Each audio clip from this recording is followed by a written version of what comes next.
Good evening, everyone. Welcome to another episode of DFS Jags Fantasy Football Stream. My name is Riku Mukherjee. I am joined, as always, by my co-host on my left here, Chris Caldwell.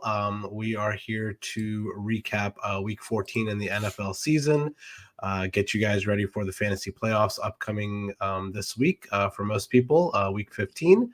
We're going to talk about some games from last week. We're going to answer all your questions. So if you are here watching us live, please leave your question in the live chat on YouTube, and we will 100% answer it. So leave those questions. I know there's a lot of issues going on this week with COVID and stuff like that. So if you are in the playoffs and you have a matchup this week and you don't have a first round bye, ask us. We'll do our best to answer. So Chris, welcome to the show. How are you doing, man? I'm good, man. A little under the weather, but there's no sick days when it comes to fantasy playoffs. So let's get at this. We got to win some people some money. That's right. Before we get into the recap of last week, we're going to do some housekeeping here. As you guys know that follow us week to week, we are doing a giveaway. This is the last show before the giveaway. The drawing for the giveaway will be December 19th. We are giving away a $500 gift card to Fanatics just in time for Christmas, which is 10 days away. Wow, I can't believe Christmas is 10 days away. But yeah, get in the drawing to win a chance to win the $500 gift card. If you want to enter in the drawing, if you're new to the channel, the link to enter in the drawing is in the subscription of this video down below. Once you click the link, you will get transferred to a page where you can enter your information. And all you got to do is leave us a holiday memory, anything that just reminds you of Christmas, whatever you want to do, anything to remind you, just give us like any sort of Christmas memory and you will be entered in the drawing. Once you're entered, you get additional entries into the drawing. There's a list of multiple ways to get more entries, so increases your chances of winning the gift card. One of those ways is a bonus code, which we give away every show. And since this is the last show, we actually have 2 bonus codes today. We are going to give away both of those bonus codes after a word from our sponsor, who is was nice enough to sponsor our giveaway here. Company's name is Auto, spelled O-R-T-O. And Mike's going to go ahead and run a little clip about Auto here. 40% of the cars on the road hold a hidden history. With the Auto app, you simply photograph any car, and using our AI license plate recognition technology, you'll instantly have accident, sales, and owner data from multiple sources at your fingertips. If you work in the car industry or are simply buying a used car, use Auto to get the full picture. Search Auto, spelled O-R-T-O, on the App Store.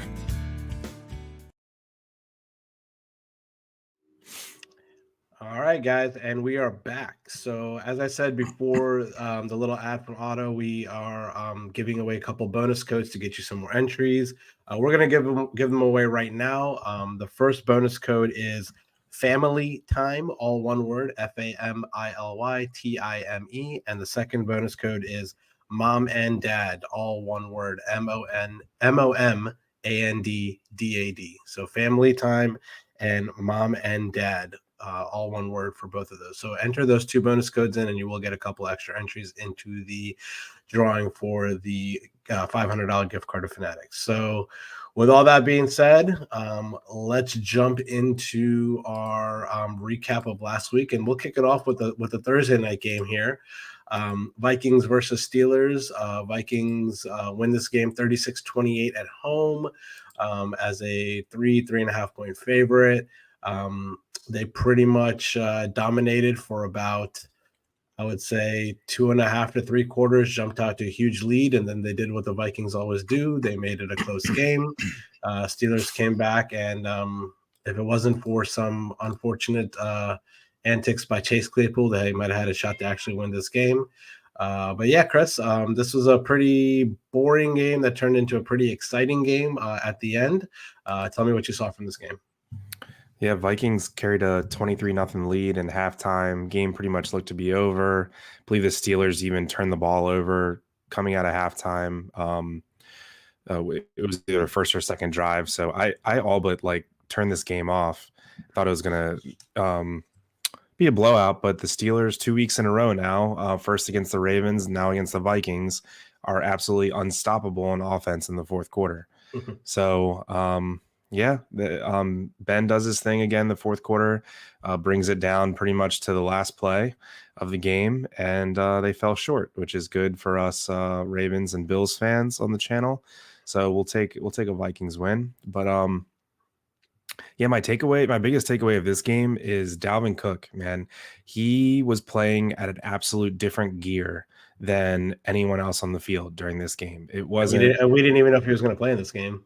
I know it came from a absolute smash spot for Madison, getting kind of lucking into having a nice RB1 week out of Madison.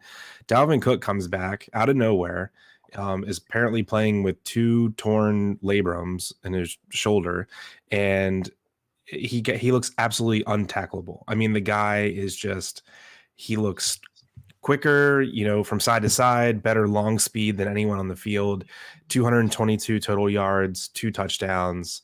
And, you got to say at this point, the way he looked in this game, I'd even have him ranked over Jonathan Taylor for the rest of the year. The guy just looks, with a week or 2 of rest, whatever he had, he just looks very fresh. So, he looked great. On the other side of the ball, Najee Harris held his own, had 2 touchdowns of his own. He's RB4 on the year. He's turning into a really good value. So if you draft Najee in the mid second round, you're liking your investment there. What do you think about this game? Yeah, I had a pretty nice sized bet on the Vikings this game. I'm kind of, it's kind of weird that I had to sweat it out at the end, but I sweated it out. And Deontay had a chance to catch the ball at the end to tie the game, or at least set him up to tie up the game with a 2-point conversion, but he dropped it.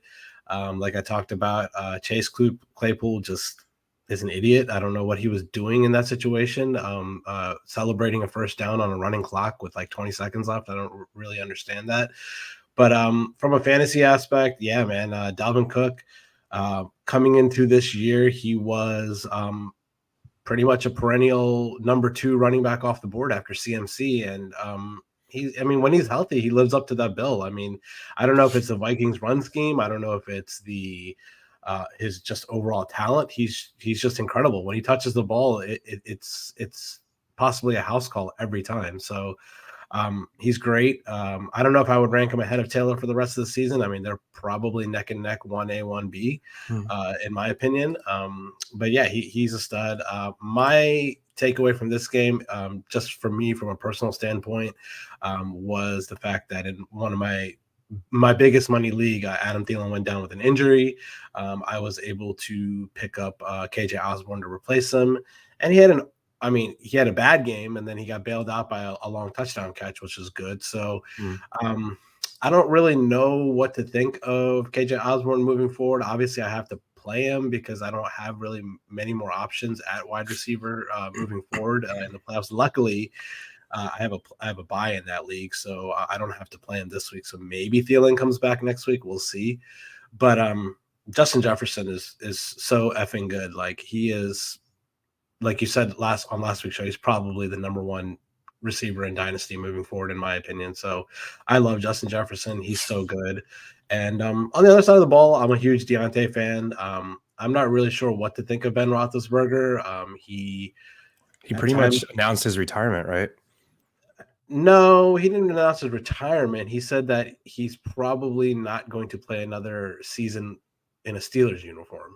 So maybe that means retirement. Maybe that means another team. I don't know, but it's just weird. At times he looks like he's so bad, like he's a statue in the pocket and doesn't know like what he's doing. And then at other times he's unstoppable. It's just really weird. I've seen it for so many years, a couple decades now, watching him just torment the Ravens left and right. So I'm used to it, but it's just weird to see. I don't know. What are your takes on Big Ben here? Yeah, man, I think this is last year. He just doesn't have the ability to protect himself when the pocket breaks down. Like, he's just so immobile and kind of stiff these days. You just see him take way too many hits where he's like peeling himself off the turf after it's over. Mm-hmm. I mean, that can only be fun for so long. I mean, the guy. I mean, in that second quarter, I didn't think he was gonna make it to halftime. I thought he was gonna get knocked out of the game. You can see the look on his face too. It's like Yeah. he rolls his eyes and he's like, "Oh my God, again." Yeah. So I think he's done, man. I mean, he doesn't need more money. He doesn't need more fame. I mean, he's already Hall of Fame quarterback. So I think he's done. He's not in the same shape as someone like Brady or Rodgers, Yeah. or Drew Brees. I mean, he's a bigger guy, and he's not as nimble in the pocket, and sidestep a hit a little bit, so it's only a glancing blow. He takes huge shots all the time, so I think he's done.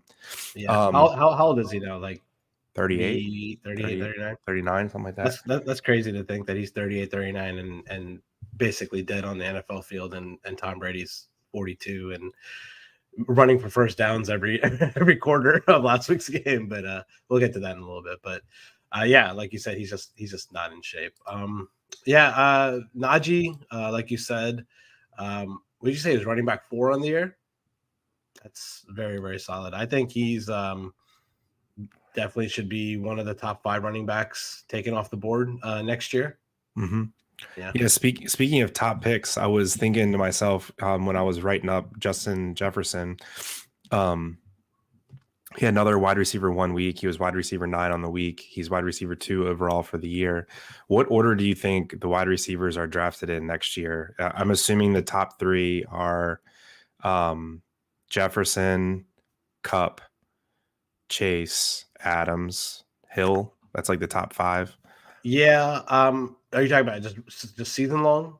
Season long, like not dynasty, just next year. I actually brought this question up to my fantasy football chat the other day, and we all agreed. We think Kupp's going to be the first wide receiver taken off the board next year.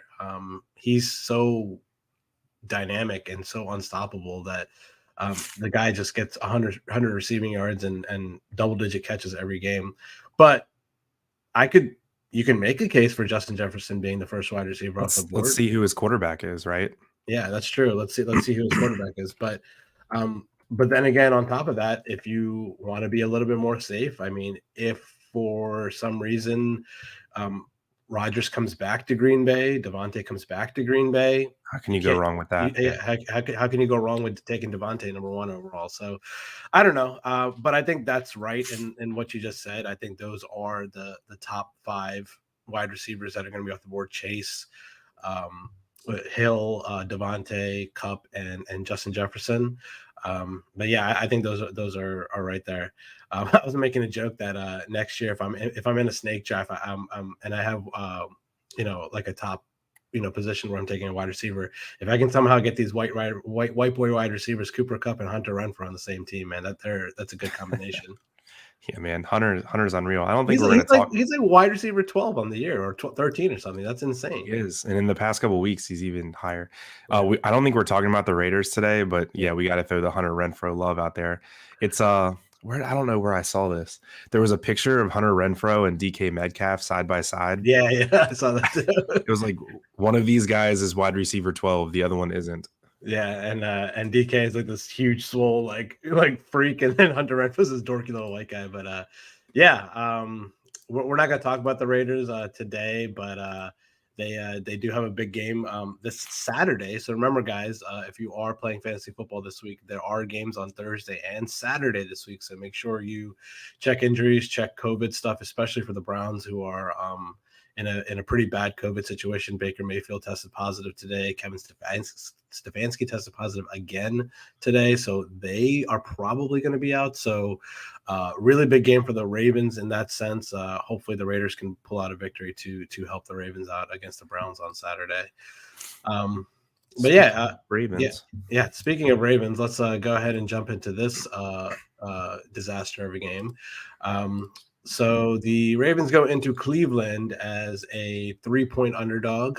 They get a miraculous backdoor cover, have a chance to win this game with getting an onside kick at the end. All they needed to do is convert a couple first downs I think they had timeouts left too. So convert a couple first downs, get into Justin Tucker range and sneak out a win in Cleveland. But they fell a little bit short. Big news from this game, obviously, Lamar Jackson gets hurt. He I guess sprains his ankle on a sack, or not a sack, but like a play that he completed the ball. I don't know what his status is for this week. He's not practicing. It's looking more and more likely, especially with the Ravens signing Josh Johnson today, that Tyler Huntley is probably going to be the starting quarterback this week against Green Bay, which I'm okay with, I guess. I guess you want to rest Lamar, make sure he's nice and healthy for the stretch run at the end. But yeah, this game was pretty ugly. The Browns took a really, really big lead here. I think a 3-touchdown lead. And then Tyler Huntley came in and fought back. And the Ravens absolutely decimated with injuries, fought back in this game and had a chance to win. So I like the fight from them in this game. I like the heart they showed in this game, but they're just so banged up and the play on the field looks so bad that I'm not surprised that they lost this game. I know, man. It's so tough to watch because you would like to think even, the Ravens are easily the most injured team in the league. I would have to, it's probably not even close, with number of players that have missed significant number of weeks or the whole year. But you would like to think if they just had maybe not even a half, but like a third of the players that are on IR had them back, they'd be absolutely dominant. Because they're hanging in games, against Steelers and Browns back-to-back weeks when they barely have enough, viable players to put on the field. So I think it really killed us this game that we didn't have Patrick Ricard or Nick Boyle. Like that takes away a really key, fullback tight end piece in our offense that we use probably more than any other team in the NFL. Anyway, yeah, you got to like what you saw out of Tyler Huntley. A lot of fight out of him, very mobile, made a lot of plays with his feet. He brought Rashad Bateman back to life, so that was cool. Mark Andrews, now tight end 1 on the year, had an absolutely huge game. And then Devonta Freeman had a decent game too. I mean, we were saying last week, he's not going to give you a ceiling game, but he's just super reliable with how involved he is now as the clear-cut RB1 in this offense. I don't know about Lamar. They ruled out that it's a high ankle sprain, so it's definitely a low ankle sprain. So I think it's just all going to have to do with like swelling and pain tolerance this week. I'm pretty sure they want him to play. I don't think they're counting this game against Green Bay as a loss and just, running out Huntley. I think they want him to play if he can play through it just with minimal pain. So in my opinion, as a Ravens fan, out of the next 4 games that they have, I think this game is the least important game. So if they were going to take a loss in any of these 4 games, this is the game that I would want them to take a loss in.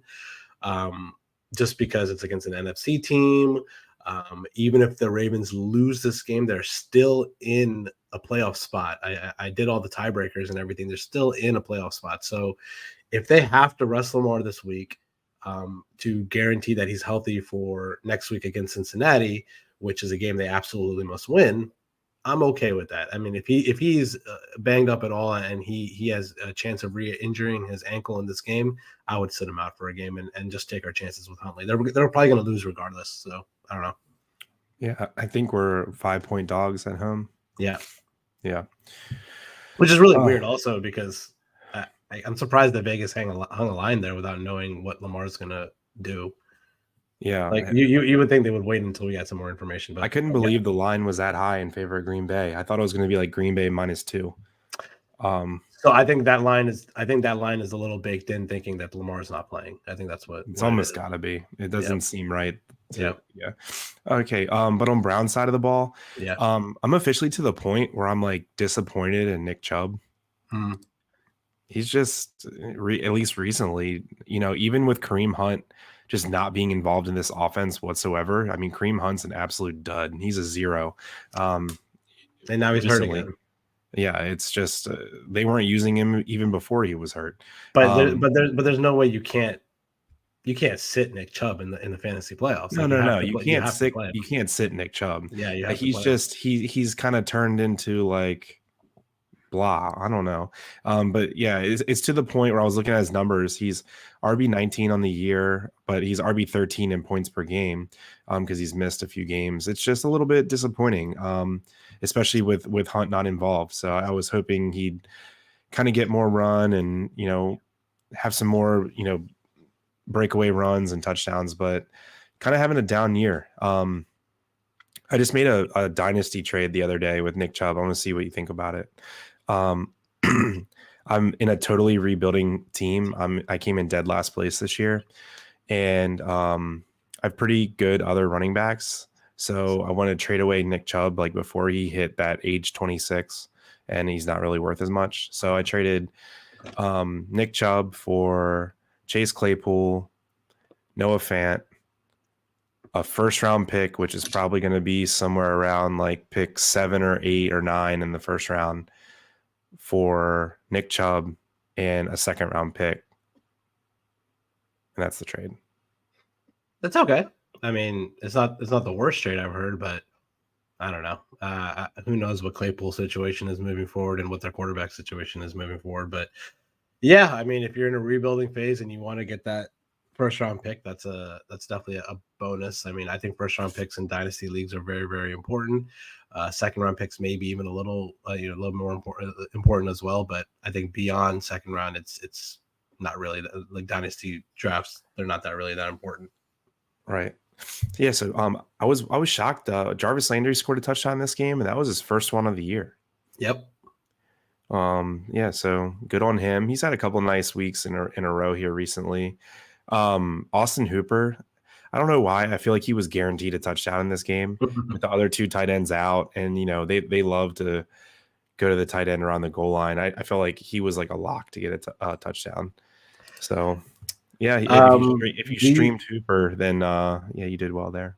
Do you, is there any COVID news with Nick Chubb? Is he okay? He's clean. He's clean. Okay. So, they already announced Case Keenum's going to play, and they even like interviewed him today, and he said he's excited to play with Nick Chubb because remember the game that Keenum played earlier this year? Dearness Johnson was the running back. Yeah. So I guess it might not be a bad idea to try to maybe pick up Dearness Johnson, I guess, in case if you want to handcuff Chubb here in the playoffs, but. We've seen some action from him this year, and he's pretty viable as a fantasy candidate when he's the guy to go to. Yeah, man, I like that kind of strategy. There's someone on your bench in the fantasy playoffs that you're not planning on playing unless something happens, right? Like if Chubb gets COVID or rolls an ankle or something. Dearness Johnson has shown he's more than capable of being RB1 every down back. He's done it a couple times this year. So, yep, I love that kind of play right there. I'll tell you what, man. I'm impressed with Rashad Bateman when he gets a chance to make a play on a ball. I wish Lamar would throw it up to him a little bit more often. But he looked good. He scored a touchdown, which they literally didn't call a touchdown. Does that play confuse you? Like which one? The long ball he caught up the left side where there was absolutely no disputing whether it was a touchdown or not. Like he fell into the end zone and they called him down at the 1. Oh yeah, and then Latavius ran in the 1 yard run, right, or something. Yeah, like I was so confused because I saw him score, and then I thought we went for 2 with Latavius or whoever. Yeah, Latavius, and I thought that was the 2-point conversion. No, I guess he was short. I don't know. I don't really remember. I mean, there is no angle or watching that replay that shows Bateman was short. I mean, I don't even think it was close. Yeah, well, we were talking about it before the show how bad the referees are this year. I have a friend who watches. He's a diehard Chargers fan, and when he watches games, every time there's a big play for the Chargers, he just goes 1, 2, 3, 4, 5, waiting to see the flag thing come up on the thing, and if it doesn't show up, he's like, yeah, then he celebrates. But until you have those 5 seconds of not knowing whether there's a flag or not, it's a little nerve-wracking, especially when your team makes a big play. But yeah, man, the refereeing is on a whole other level of bad this year. I think they just call way too many penalties, and then they don't make right calls when they should make right calls. They gotta fix that situation next year moving forward. But that's a whole different topic. I think you said it right. Yeah, I think every team, gets screwed and gets helped by penalties, but I think you said it right. When there's just too many, man. I mean, I think if there was a poll of NFL fans, are there too many flags? Yes or no? Do you think the answer would be like 95% yes? Yeah, absolutely. I think people would not mind it. Okay, so there's a holding call every now and then that doesn't get called. Like, why can't the refs just call something that is absolutely blatantly affecting the play? there was a defensive pass interference that absolutely killed the Ravens, and I watched it over and over. You probably know which one I'm talking about. The play with Chris Westry when he turned Westry. around. Yeah, that was offensive pass interference. I would love to know. Please tell me how the defender is supposed to guard the receiver and do what he did. Like, he literally turned around, saw the ball, put a hand up, and knocked it down while being drugged to the ground by the receiver. And it's not like one ref threw the flag. There was 2 flags thrown against him. Like, how did 2 refs get a blatant offensive pass interference call wrong as defensive pass interference? Yeah. It's just speaking of Chris Westry, I like him, man. I think he's a solid backup, maybe even starting cornerback in this league, and hopefully we can develop him into something next year. He's a big dude that knows how to play cornerback correctly. I like what I see out of him, but it kind of reminds me of Jimmy Smith a little bit. Yeah, a little bit. Of course, I'd rather have Marlon Humphrey and Marcus Peters out there, but I guess we could do worse with a replacement guy. But anyways, that's just the Ravens injury prone season here. You got anything else from this game before we move on? Nope. Okay, cool. All right, let's go ahead. Let's do we have any questions in the chat? All right, no questions in the chat. Mike complaining about refereeing in the Bills game. Then that's pretty much all over the league, Mike. All right, let's talk about the Cowboys at the Washington football team. The Cowboys go in to Washington, and the spread started out at 3.5, 4, and then by the time it was game time, it was 6.5. So they covered the spread barely. They almost got backdoored here. Dak threw a late pick 6, and then Washington got the ball back with a chance to tie up the game. They couldn't do it. Taylor Heineke got hurt in this game. Kyle Allen was in this game. A lot of things happened in this game. But my biggest takeaway from this game is I don't know how good the Cowboys are. I know they have a good defense and they have the playmakers on offense, but they don't show me what they should show out of a team. I don't know if it's because they're missing, Tony Pollard. I don't know if they're missing offensive linemen. I don't know what it is, but they don't look the greatest. I really liked Washington in this game. I had a pretty good sized bet on Washington in this game. I thought I was going to get the backdoor cover in this game, but I couldn't get it. But I'm not too impressed with the Cowboys. I think they're gonna make the playoffs and be one and done in the playoffs. That's my opinion. Yeah, they're 9-4. They have a control of that division now. Yeah, it's I bet you never thought you would say in 2021, man, the Cowboys are good if only their offense could hang in there because their defense is fine. Like, yeah, that's what I never would have expected to say. Their defense is like unbelievably good with Randy Gregory and Micah Parsons. Micah Parsons had another 2 sacks this game. Yeah. But yeah, I think, did anyone on Dallas, that you played in fantasy really get you there? I guess Amari Cooper kind of. I mean, he had a decent game. Not really. He had a touchdown and 6 catches for 60 yards, something like that. Yeah. CeeDee Lamb about the same, but no touchdown. Dak did not. He had a dud game. Zeke had a dud game. So, no one really got you there, against a football team defense that has kind of been picked apart all year long, especially through the air.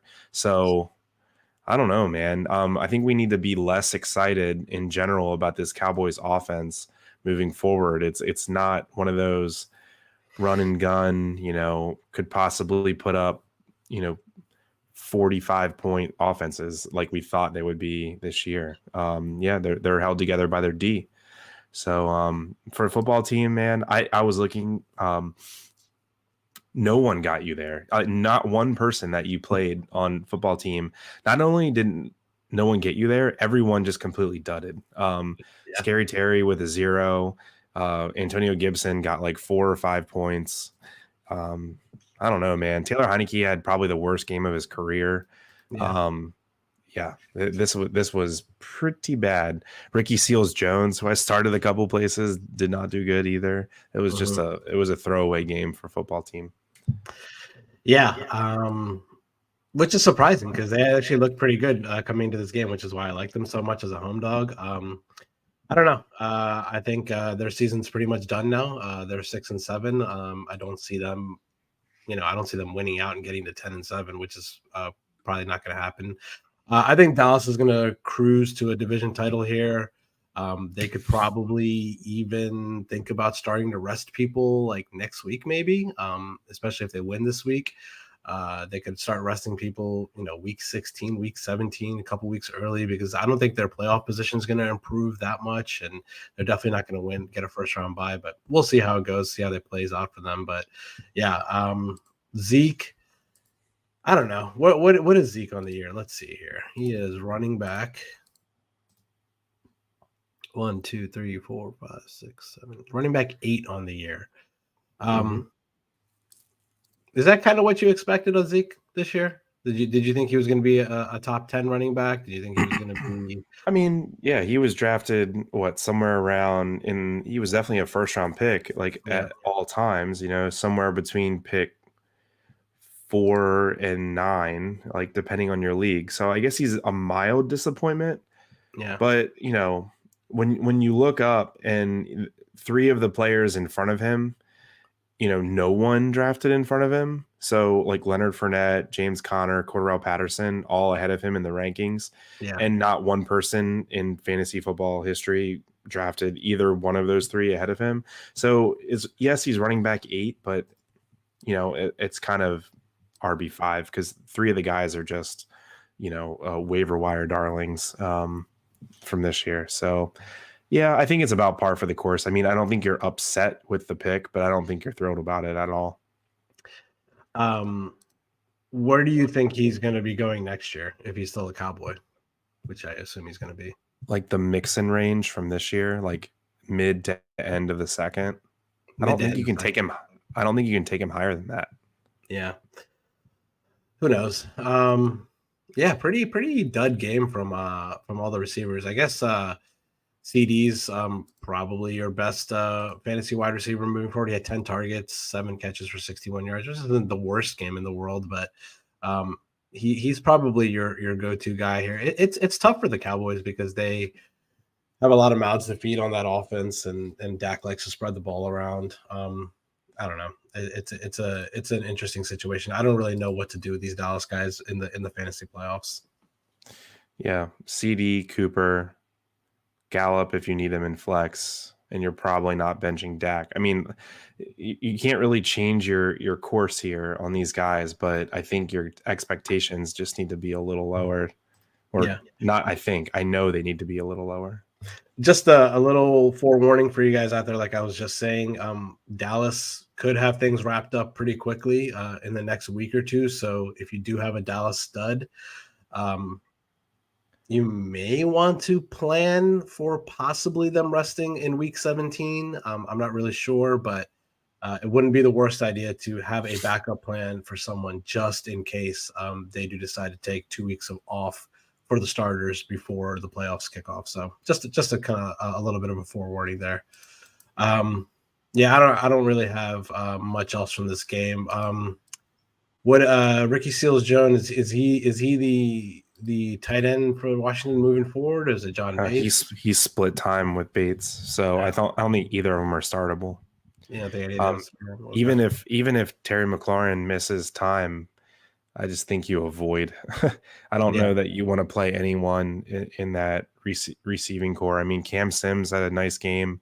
Most of those points came off, one big catch. It was a really nice catch he made for a touchdown. But I don't think anyone's startable. Curtis Samuel's playing, but they're easing him back in really slow, so he doesn't get hurt for the 9th time this year. Someone just said in the chat. A question.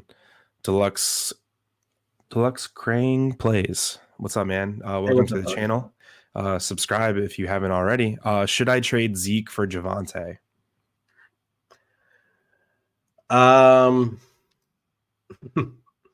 think I would. I don't know.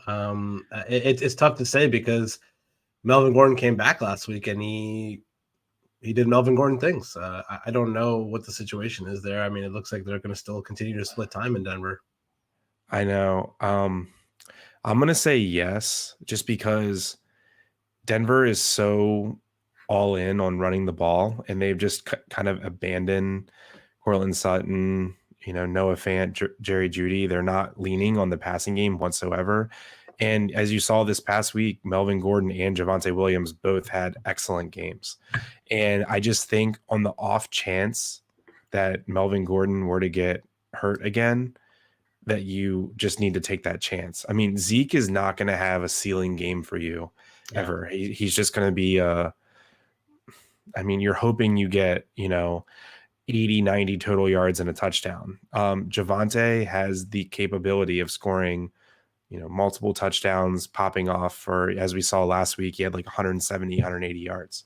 Yeah. So I'm going to go ahead and do that. Not that I'm positive Javante is going to outscore him every week, but on the off chance that in this last month that you get Javante by himself, Denver has a really good schedule to end the year.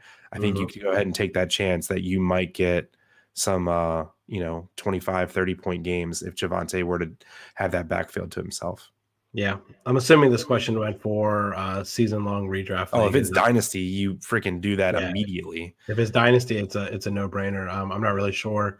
I think all of my leagues, the trade deadline has passed. I don't know.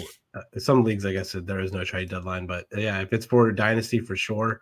If it's for season long, you have to think about it a little bit, but I would probably still pull the trigger there, especially if you're in a playoff race there. All right.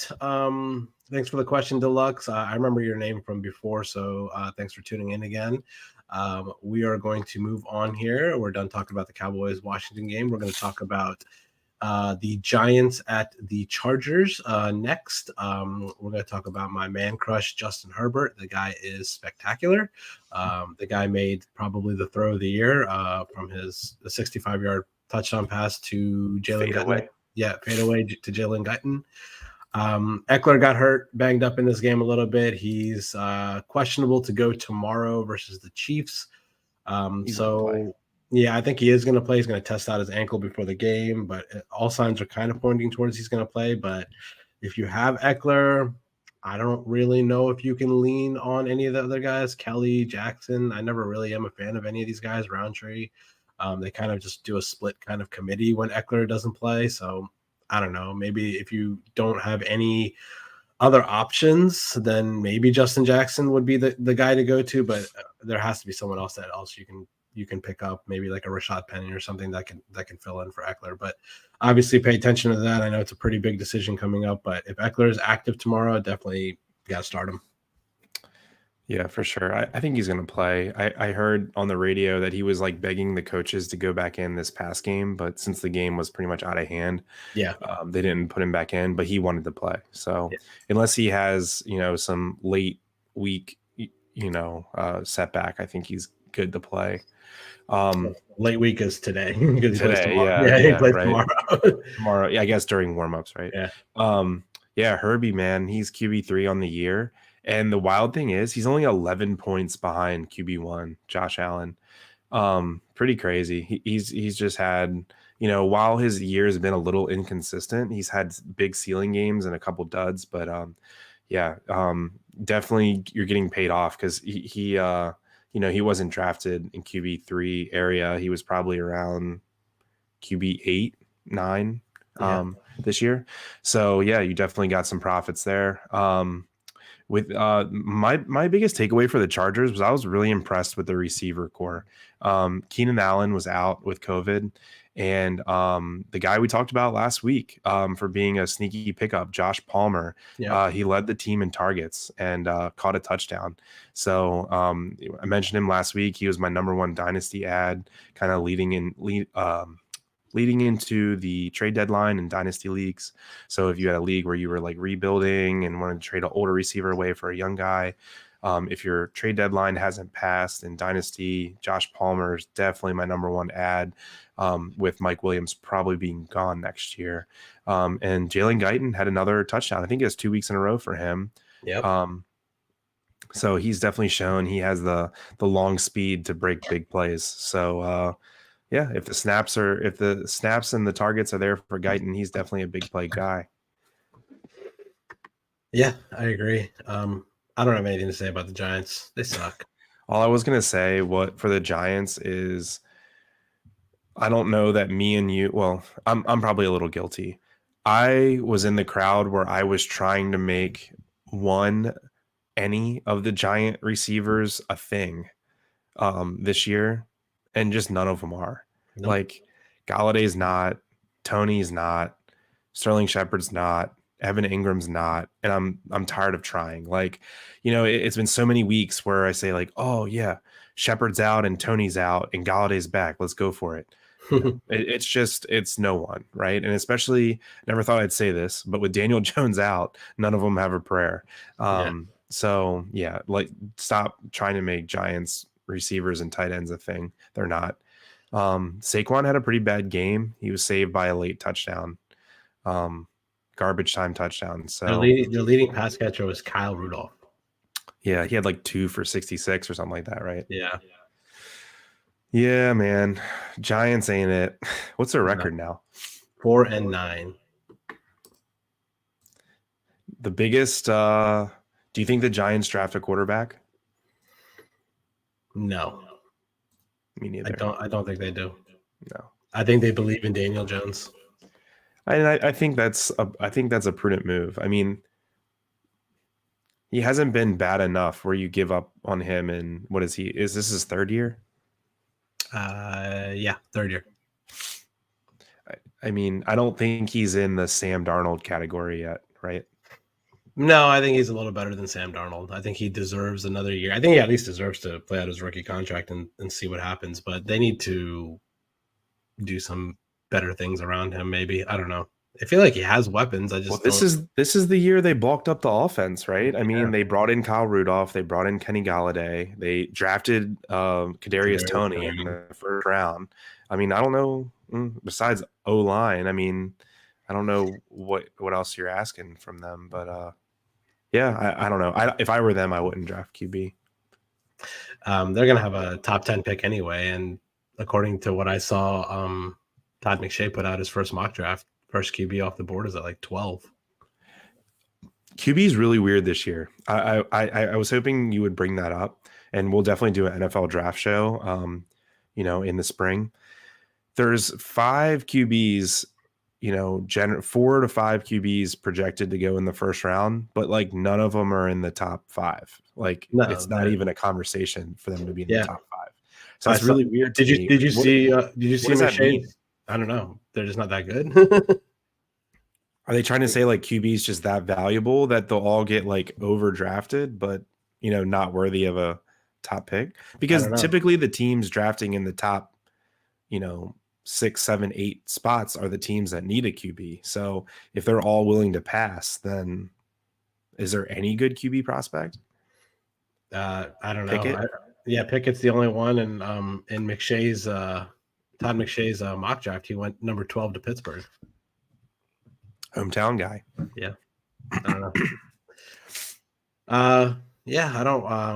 I don't know. I haven't really like done much draft research yet, so it's not really in my mind at the moment, but we'll definitely do a show on that in the spring, like Chris just said. I don't really know what else to say from this game. Like you said, Jalen Guyton good, Joshua Palmer good, Mike Williams good. It looks like we're gonna get Keenan Allen back this week, so he's activated. Yeah, he's definitely activated. So those guys obviously taking a knockdown now, back to their normal role play, role player, position. So I don't think they're really startable in fantasy. Don't be afraid to start Keenan Allen. He's great when it comes to double-digit fantasy points every week. Like we said earlier, pay attention to the Austin Eckler injury news tomorrow before you make a decision on him. Saquon's okay. I guess you're not going to bench Saquon if you have him in the fantasy playoffs, but just be wary. He may not give you the production that you want. Agree. Yeah. All right, let's move on here. We are going to next talk about the 49ers at Bengals game. Probably the best game of the week, right? Yeah, very, very exciting game. Either this game or the Bucks-Bills game are definitely exciting. We'll talk about that next. But 49ers go into Cincinnati as I believe, 3-point favorite. They win by 3 in overtime, doing the Ravens a big favor, winning this game. Big games from Kittle again. He's a stud. Big game from Ayuk. I guess he had a nice game, 6 for 62 receiving. Debo didn't do his thing like he usually does, but he was coming off of injury. On the other side, Cincinnati, good game for T. Higgins, good game for Jamar Chase. Yeah, a lot of good football in this game, I think, Chris. And it was a fun game to watch. I was cheering for the 49ers in this game. Yeah, definitely a fun game. Jimmy G is about to lead them to the playoffs, isn't he? Yeah. Wild. I mean, Trey Lance isn't seeing the field this year. I'm telling you. no, Right? I mean that's completely out of the question, right? Yeah. I mean, I don't know what the 49ers record was at some point, but I don't want to make it up, but I feel like it was something like 3-6, or they were pretty much down and out, and they've been red hot. Man, if Jimmy G somehow weasels his way into another contract, like that's like a starting contract, that's gonna be crazy. Wow. Anyway, yeah, you said it with Kittle. He's tight end 1 in points per game this year. Guy just looks unreal when he's fully healthy. Problem is he plays so hard he can't stay healthy. Yeah. He didn't practice today. I know, crazy. Yeah, Debo, a little bit of a stinker of a game, but I think we kind of knew he wasn't fully healthy. So I'm not going to overreact on Debo. Obviously, you're firing him up as a wide receiver 1. You almost said RB1. Yeah. Well, yeah, he had what, 8 carries and 1 catch this game. So let me ask you this question. I actually heard this question on a different podcast I listened to. Should he have dual position eligibility? I mean, should Yahoo make that change, or I mean, obviously maybe not this year, but I don't know. Like Cordell Patterson? I don't know if they have the ability to change it mid-season. Yeah. I mean, I don't think so. I mean, I think in order to have dual what am I trying to say? Dual position, you have to at least, I'd say, have like a fifth of your touches be runs, right? I don't know. I don't think he's quite there.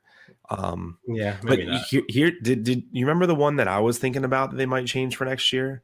Kyle Pitts to a wide receiver. The guy doesn't play tight end. No, he doesn't. So if they have him at tight end, next year, it's like really bailing out people that drafted him in Dynasty, for like a tight end premium league, a really high pick. Yeah. He's not a tight end. So if they keep him at tight end only, it's really doing people a lot of favors, because, if Kyle Pitts was a receiver, then, what is he, like wide receiver 35, maybe? Like, he's not high. So Kevin Wright, thanks for the comment. He said Jimmy G will be a Steeler next season.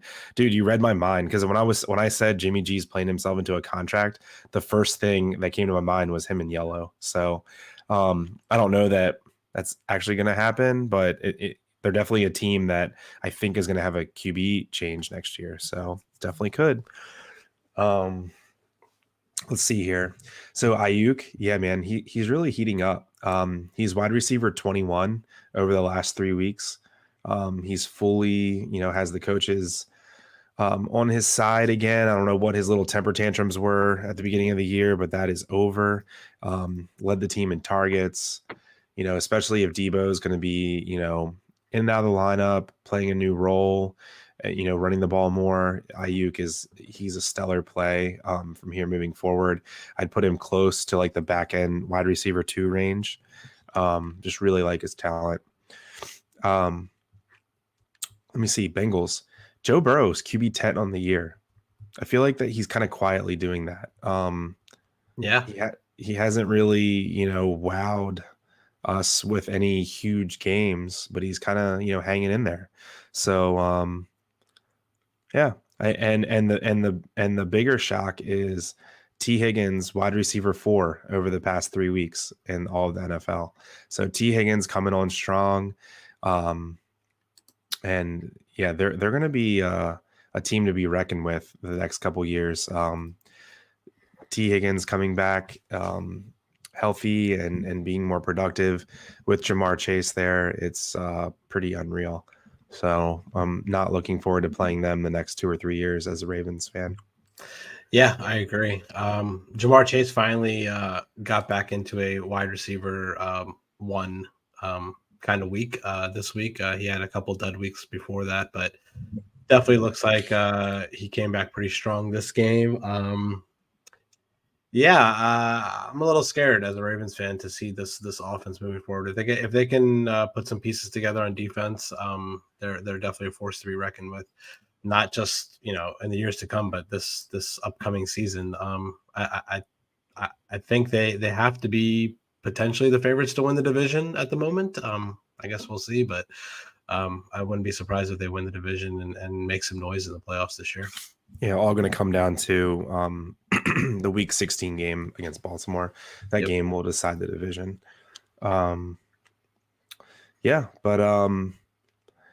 Definitely an exciting game. I think we should have Elijah Mitchell back this week, right? And they're at home. Is he coming back this week? I don't know. Let me see. Yeah, I mean, I think so. I have him in my starting lineups as of right now.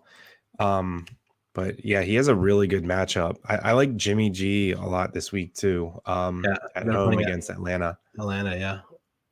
Okay, so Mitchell, let's see here. This is from today. He didn't practice at all last week. He didn't practice today. Still in concussion protocol. I don't know. It doesn't say whether or not he's going to be back, but I guess maybe he has a better chance to be back this week than last week. So, yeah. I have Elijah Mitchell in quite a few leagues. So I was looking at, his projections this week, and he's ranked as a RB1, like pretty much on every website. So if he's playing, if he doesn't play, who are you trying to roll out? What do you mean? Like who would you want to roll out from the 49ers? Because you want to, as a fantasy player, to roll somebody out as an RB. Like, is it Jeff Wilson? Is it Jermichael Hasty? Is it? Yeah, I like if Eli Mitchell's out, I like Wilson a lot. Okay. Yeah, Jermichael Hasty didn't do much this past game, huh? 3 catches for 10 yards, nothing really on the ground. No. Yeah, I don't understand. Okay, I don't remember if I talked about it with you or someone else, but Hasty's never going to be the guy. He just doesn't have the size. Jeff Wilson has prototypical size to like. Hasty just doesn't make sense in the way that the 49ers want to run offense. Like they want to run the ball up the middle 25 times, and that's not Hasty's game. That is Jeff Wilson's game. He's a bowling ball. So, Jeff Wilson, if Mitchell's out, I think Mitchell's going to play and smash. So, fingers crossed. Yep. All right. You want to take this question real quick? Sure. Let's see here. We have a question from Kevin writes in playoffs in 6 out of 7. From the other guy, El Piparapo. Welcome to the channel. Thanks for the question. He says the league altered a playoff rule Wednesday to allow unlimited promotions from the practice squad during the 2021 NFL playoffs. Will this also apply to the international pathway program players? I don't know what that means. Me neither. Mm-hmm. I really have no idea what that means. I don't know what the international pathway program players are. Sorry. I don't know. I'm not too familiar with that El Piparapo. I'm sorry. I just don't know the answer to that question. Stumped me. Same. I was hoping you knew because I didn't know, but I didn't know. I also didn't know that they're allowing unlimited promotions from practice squad. That's good. I mean, the NFL. I guess that's because of COVID. Yeah, for sure. There's going to be a lot of players sniped from practice squads over this week and next, and probably the rest of the way. Yeah. So the Ravens just did it, signing Josh Johnson. Yeah, and because they got Trace McSorley sniped from them. Yeah. So yeah.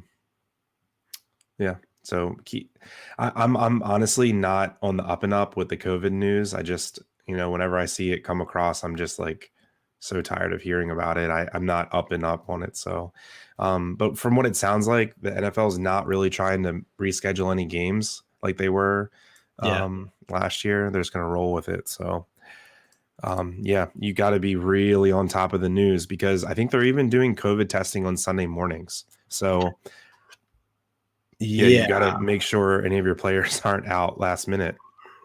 I don't really know. Was it Higbee out the day of the game? Yeah. So what are your thoughts on this? I actually had a discussion with this with my friend. Do you think that if you have a player that's like playing on Monday night, that if they test day of positive COVID, like, do you think you should have the ability as a fantasy player to replace that player with someone on the waiver wire or something?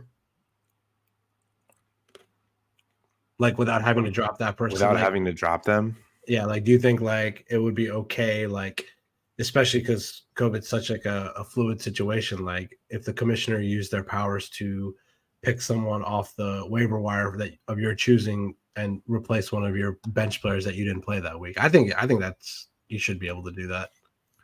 Well, some leagues allow you to drop bench players even if they already played. I mean, I think the league we playing together in Yahoo has that rule. So I think it might actually be like a standard rule in Yahoo that as long as they weren't in your starting lineup, you can drop them still. I mean, I think it's not a terrible rule. I mean, you definitely have to bend the rules a little bit with COVID.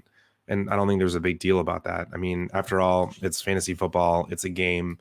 Make it fun and friendly and accessible for everyone. As long as there's not blatant cheating, I don't know who would care.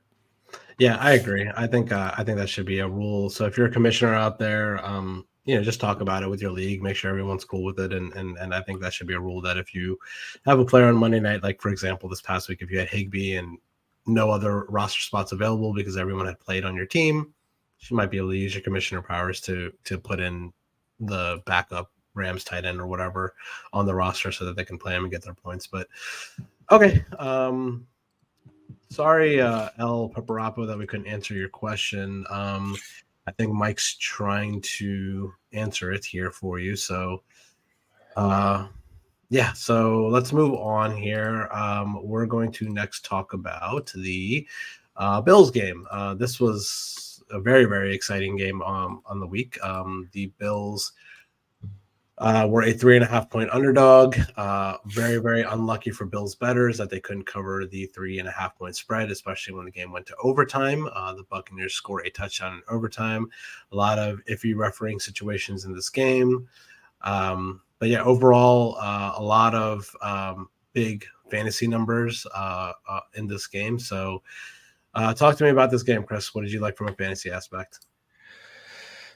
I'm gonna have to eat my words on Leonard Fournette yet again, man.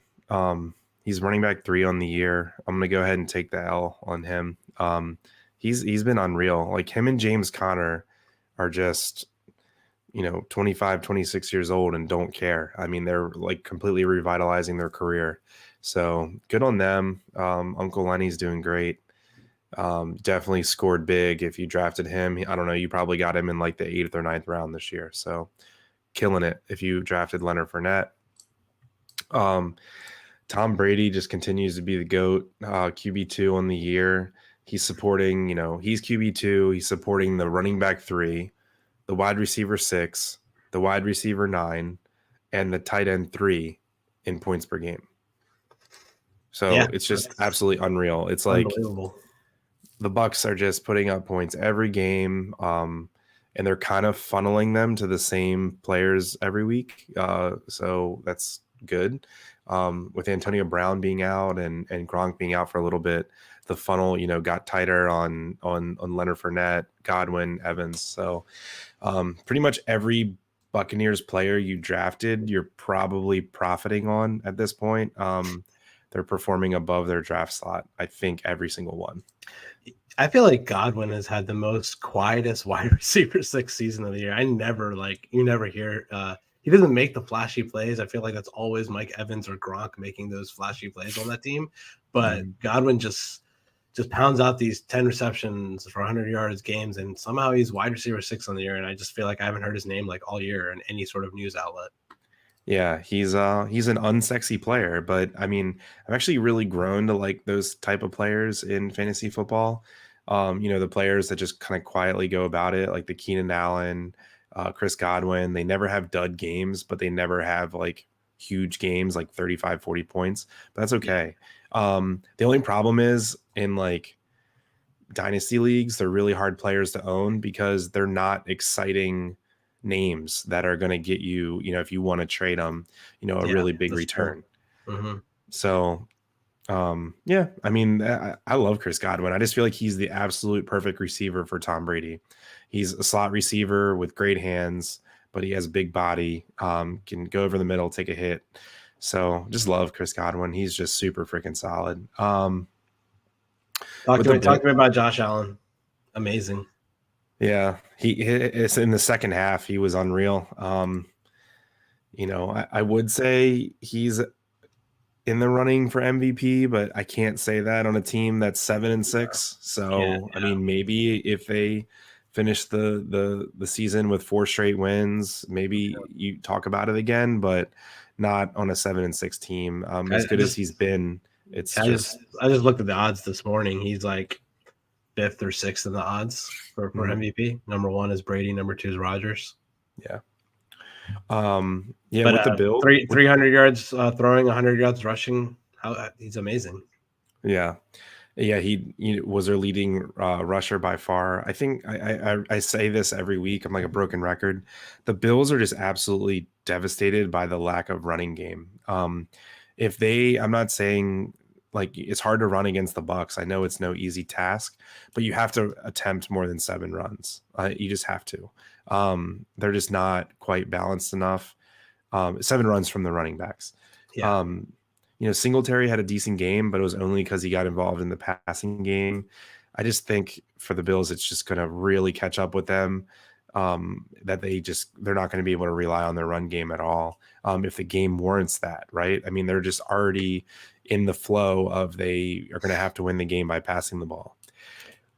I know we have a lot of Bills people that watch this show, so I hope you guys don't take this the wrong way, but I just feel like the Bills are built so much better to play in better weather conditions. Like I don't think like they are that good of a team at home in the cold.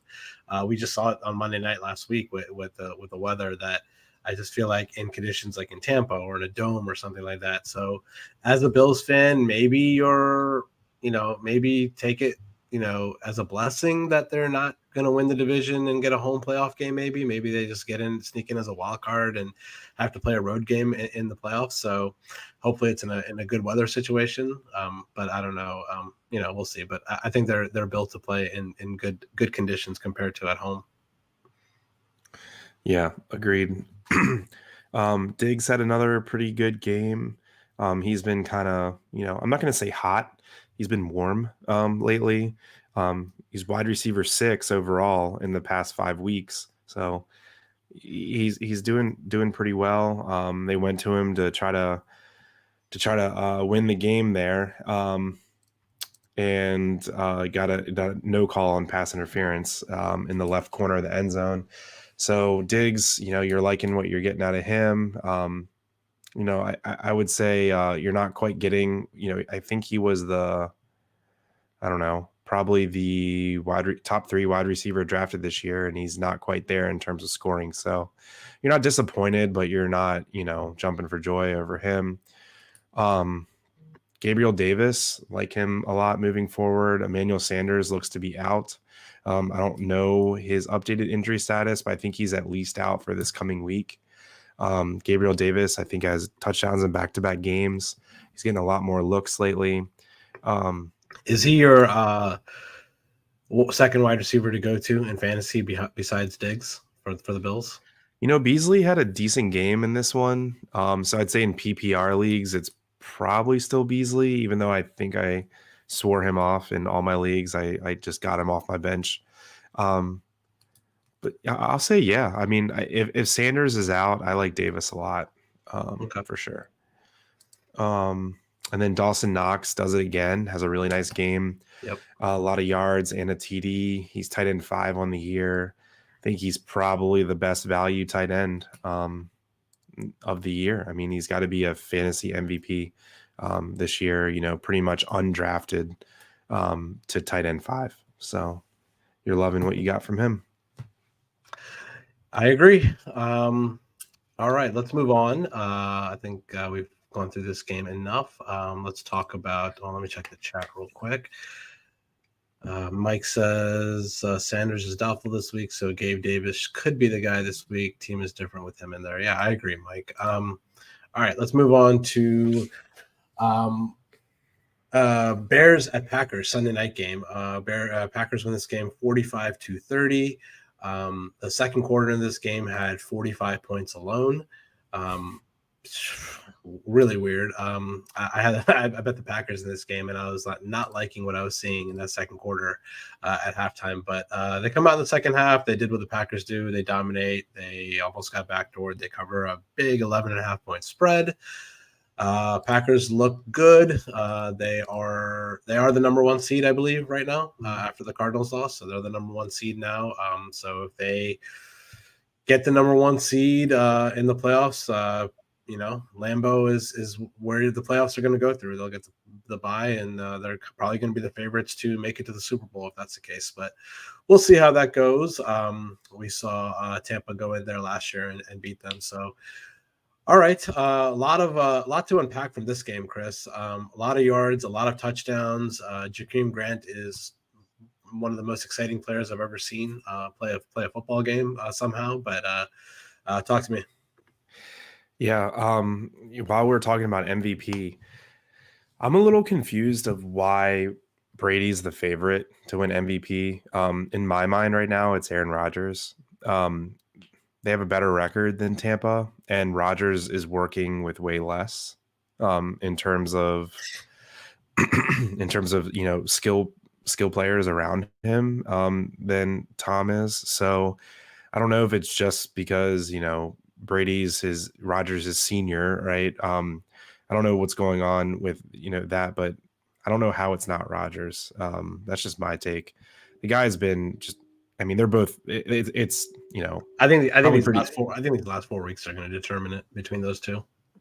Yeah, but when Rodgers wants to turn it on, man, he's pretty unstoppable. He's really fun to watch. Mm-hmm. My takeaway from the Packers side of the ball. As probably one of Aaron Jones's biggest touts this year, he did score 2 touchdowns in this game. Extremely worried, dude. He had 8 touches. AJ Dillon had 15. This is not just this game. This is not just because Aaron Jones is banged up. They're coming off a bye, and he played the game before the bye. So he missed a week, came back, played a game, and then had a bye. And then comes and sees 8 touches in a division game at home against a bad run defense. Not a good sign. So I don't know what to do, man. I mean, you're not benching Aaron Jones, and I know even if you tell me he's only going to get 10 touches, I'm still going to play him. I'm not worried. I'm disappointed because if Aaron Jones gets 16, 17, 18 touches, it's over. The guy is just house call waiting to happen. He's so good in the receiving game. He's so good at the goal line. It's just, it sucks because AJ Dillon's good too. And in some ways he's actually more impressive than Aaron Jones. I mean, the guy just runs like a battering ram. He's you seen his quads? Dude, it's he's like Derrick Henry-esque. I mean, I would absolutely, can you imagine tackling AJ Dillon in the snow in Lambeau? In the playoffs? That's not going to be fun. No. So what I'm getting at is you're going to start Aaron Jones regardless. It's just a little disappointing the way that Dillon has ascended and, made himself, RB3 flex viable on a weekly basis. And Aaron Jones is more of a top end RB2 now. He's not a top end RB1 anymore with his role that he has. Yeah, that's all I got on the Packers. Besides, all right, I have a question for you. You can start one receiver in the fantasy playoffs. You can pick whoever you want. And, you're down to one game, you're in the finals. And, all the matchups are considered equal. Who are you going with? Are you going with Devontae Adams, Cooper Kupp, Justin Jefferson, Jamar Chase, Tyreek Hill? Who do you like? If just one game, one receiver. I don't think there's any way I could say anything but Cooper Kupp right now.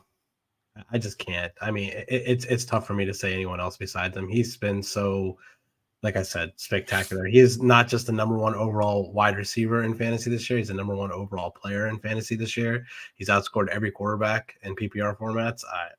Cooper Kupp. Yeah. Yeah. That's and we said it earlier this year. You said it earlier this year. The guy finished wide receiver 2 just 2 seasons ago. Yeah. Mm-hmm. It's not like he hasn't done it before. This is not a fluke. This is not a fluke. I mean, he has Matthew Stafford now instead of Jared Goff, and we can see what he does with that. Something tells me that I can't foresee Kupp being the first receiver off the board in fantasy drafts next year. I don't know what it is. I don't know if because he's white. I was just about to say that it's because it's Cooper Kupp. It's not Devontae Adams or it's not Tyreek Hill. It's not the fact that he's he's a possession white boy receiver, but I just think everyone longs for like the big play and the more known name like Justin Jefferson, Devontae Adams, Tyreek Hill. I mean, if I had to guess, I feel like it's going to be Jefferson just because he's younger and I don't know. But what I was getting at is, dude, Devontae Adams is friggin' automatic. Yeah. Like that guy is so good. And he is just so fun to watch for me because he's just crafty as can be. I mean, the guy is not really big. He's not really fat. The thing I like about Devontae the most is that he can literally run every route in the book. He can run the short intermediate route. He can run the drag across the middle. He can run the deep fly, whatever you need from him to catch the ball down the field. And then he has such a rapport with Rodgers. We talked about it. Like, I would love to see what he does with another quarterback. I mean, we've seen it before with Rodgers getting hurt, but that was a really bad backup quarterback situation a couple of years ago. But I don't know. I mean, if somebody else comes into town and is not as good as Rodgers, will he be as good as he is now? I don't know. I don't know, man. If Rodgers is gone and Adams stays, I don't think I can like rank him higher than like wide receiver 5 or 6, just because we don't know. And like he just has that look with Aaron Rodgers where it's almost like, while before the ball snapped, he's like, I can take this guy. Yeah. They just have like this quiet confidence about them that they've just been together for so long and just know each other so well. Like, for example, on the Ravens, like when it's 3rd and 5, like I don't know who the ball's going to, and I'm scared. Like, are they going to convert a 3rd and 5? What's going to happen? Packers convert 3rd and 5 like it's like in their sleep, just this inside slant to Javante all the time. Like it's amazing to watch. Yeah. No, he's definitely, super fun to watch play. I wasn't really watching football when like Jerry Rice was a thing, but I feel like he was similar to Adams where, he wasn't tall, he wasn't fast, he wasn't big and muscular. The guy just knows how to play the position. So love watching Devontae, just so crafty. Oh my God. Can you hear that? No. My cat. Hold on one second. My cat is just meowing up a storm. Oh man, but to the Bears side of the ball. Over to the Bears. Talk to me about the Bears. Justin Fields didn't really look terrible. I was mildly impressed with what I saw this game. Did it with his arm with a couple of big long touchdowns, and did it with his legs too. So that actually gives me a little bit of hope for the Ravens this week. Why is that? Just because Fields popped off. Yeah, I just don't think that Fields is the greatest quarterback in the world. Obviously, he's young and developing, but if he did that against the Packers defense in Lambeau, I mean, why can't Lamar or Huntley do that this week against them in Baltimore? It could happen. Mm-hmm. Yeah. Yeah. So, pretty excited what we saw from Fields. David Montgomery, he's kind of turned into a boring RB2. Boring's fine. Yeah. He just doesn't, he hasn't really shown the ceiling game in a while. Allen Robinson, it's over. The dream's up. Give it up. Over, He's now in the Cortland Sutton category of really good at receiver, but doesn't get any love from the quarterback. Now so, he's been there for 10 weeks. Yeah, sorry. Yeah, I mean, but it's crazy. So I listen to on my drive into work, which is like an hour. I listen to Sirius XM, and people call in with like start-sit questions all the time. Yeah, and I swear it's still as of this week. Should I play Allen Robinson? Like, why? I know me and you haven't started Allen Robinson in 7 weeks, but like there's still people, they get so hung up on names that it's unreal. So I'm just letting everyone know Allen Robinson is done for. And so is Cortland Sutton. I put it on Twitter a couple weeks ago. I dropped Cortland Sutton for a defense. That's how much I was done with Cortland Sutton. Yeah, he sucks. All right. Let's see here. I'm looking at the chat here. Kevin says has to be Cup. Yeah, I agree. Jalen Waddle could win championships for loads of people playing the Titans week 17. Yeah, we didn't talk about the Dolphins in this game, but Jalen Waddle, I think he is. They had a bye this week. What's that? They had a bye week 14. They had a bye week 14. Yeah. I think correct me if I'm wrong, but is he like second or third in the league in receptions this year? Something like that? Yeah. Something that I just heard was crazy. Yeah, he's up there. Let me see. He's ranked wide receiver 13 on the year. I don't know. And stat leaders. Let's see here. Where is he at in receptions? I'm looking it up for you.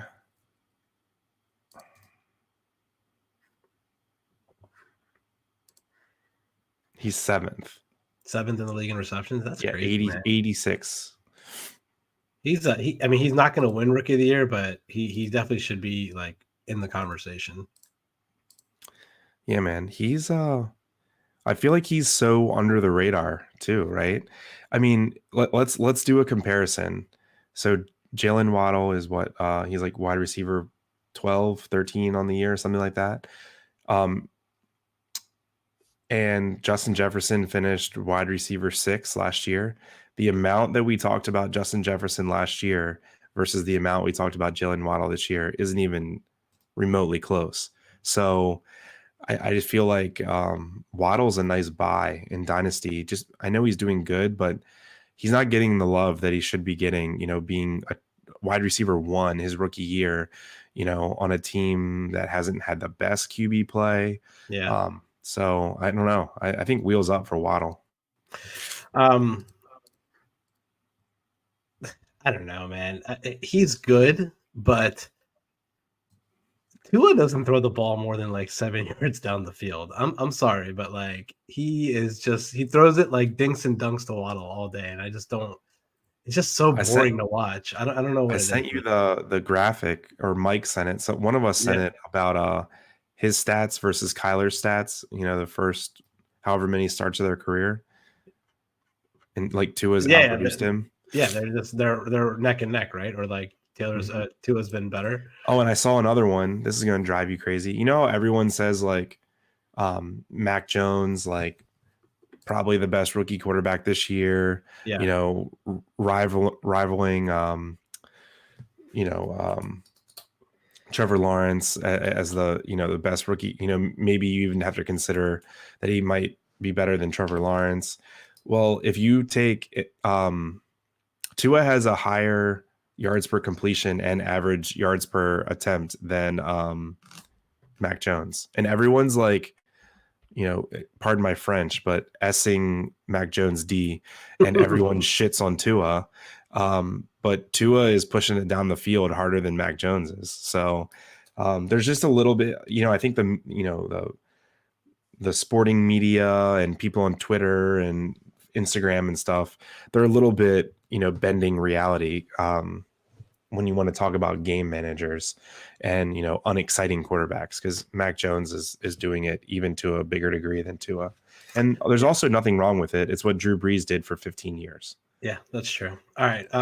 Before we move on to talk about the last game here, the Monday night game between the Rams and Cardinals, we have a question in the chat from MJ Jr. I hope that means you're Michael Jordan's son. If that is, that's pretty cool. Welcome to the channel, MJ. If you haven't subscribed to us, please do. We do this every Wednesday night. He says, hey guys, start 2 running backs, Zeke, Aaron Jones, James Conner, Damien Harris. I'm nervous because I'm 4th place. 2nd round, I upsetted my last opponent. All right.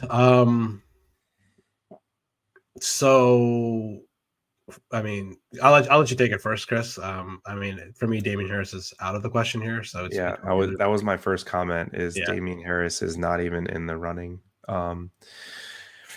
So Damien Harris is not in this running. Ramondre Stevenson's been getting a lot of run lately, and is showing he's very capable. Harris is still banged up. Yeah, Harris might not even play. So take Harris out of your decision. James Conner is absolutely in. We're going to talk about that. Yeah, must start. He's an elite, almost top end. When did James Conner become elite?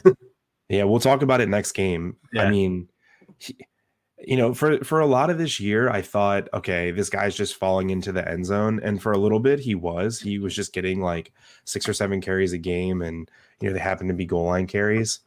Nah, man, I watched every play from this past game. That guy is freaking good, man. I mean, I don't care what you say. I mean, James Conner's unreal. So I don't care if Chase Edmonds comes back this week. He might or he might not. James Conner is a must start. And I am going to go with, who do the Cowboys play? Cowboys play, let's see here, week 15.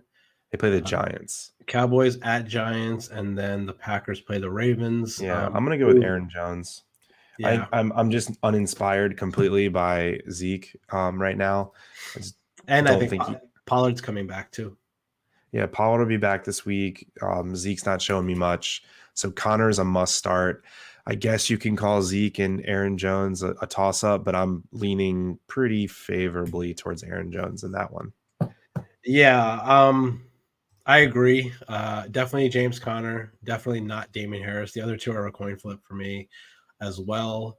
The Ravens, as bad as they are on the back end of their defense, they're actually kind of stopping the run. So I don't know if this turns into I don't know. It's a tough call. I mean, the Giants aren't that great at stopping the run either. And we just talked about it. I mean, Aaron Jones' workload is something that we need to worry about. But I think in this situation, we should probably still take the upside with Aaron Jones, because he could still have a ceiling game. And even though he didn't have that many touches last week, he still got in the end zone twice. So he got there. So I definitely could see Aaron Jones at least getting a touchdown or two this week. So we're going to go with Aaron Jones and James Conner this week. Yeah, I think the Ravens are really good at stopping the run, but I think that hurts A.J. Dillon a bit more than Aaron Jones. I mean, when you think Aaron Jones, you have to think like Alvin Kamara type usage, screen game, swing passes, toss plays. They like to get him out in space and use his shiftiness. So he's not really a between the tackles type runner. I'm gonna address this comment real quick. Kevin Wright, he's kind of answering MJ's question here. He says Connor's banged up, Edmonds is back, and they're playing the Lions. Be very wary of playing him. So yeah, I mean, Connor did get a little banged up at the end of the game, so obviously pay attention to that. Obviously, if he's not active, don't play him. But if he is active, we've said this multiple times on the show. Even with Edmonds back, Connor's just been producing left and right all year. So even with Edmonds back, he's just coming He off. was a RB1 even when Edmonds was healthy. Yeah. So I think And as Edmonds long is not going to salt the clock away in this. Say they even get up by 14, 17 points. Edmonds is not going to carry the ball 12, 15 times and run this clock out. yeah. And against the Lions, I think it's even more of a reason to play Connor because now with the news that DeAndre Hopkins is out, I think Edmonds is going to be more of like a passing threat option for them, and they're not really going to be throwing the ball to running backs when they're going to be playing from ahead. They're going to be more interested in salting the clock away and running the ball with James Conner. So as long as he's active, as long as he's playing, we say play Conner. If he's inactive, obviously don't play him. But I think to bench James Conner at this point in time, it's always possible to have a dud game. You're overthinking it if you bench James Conner against the Lions.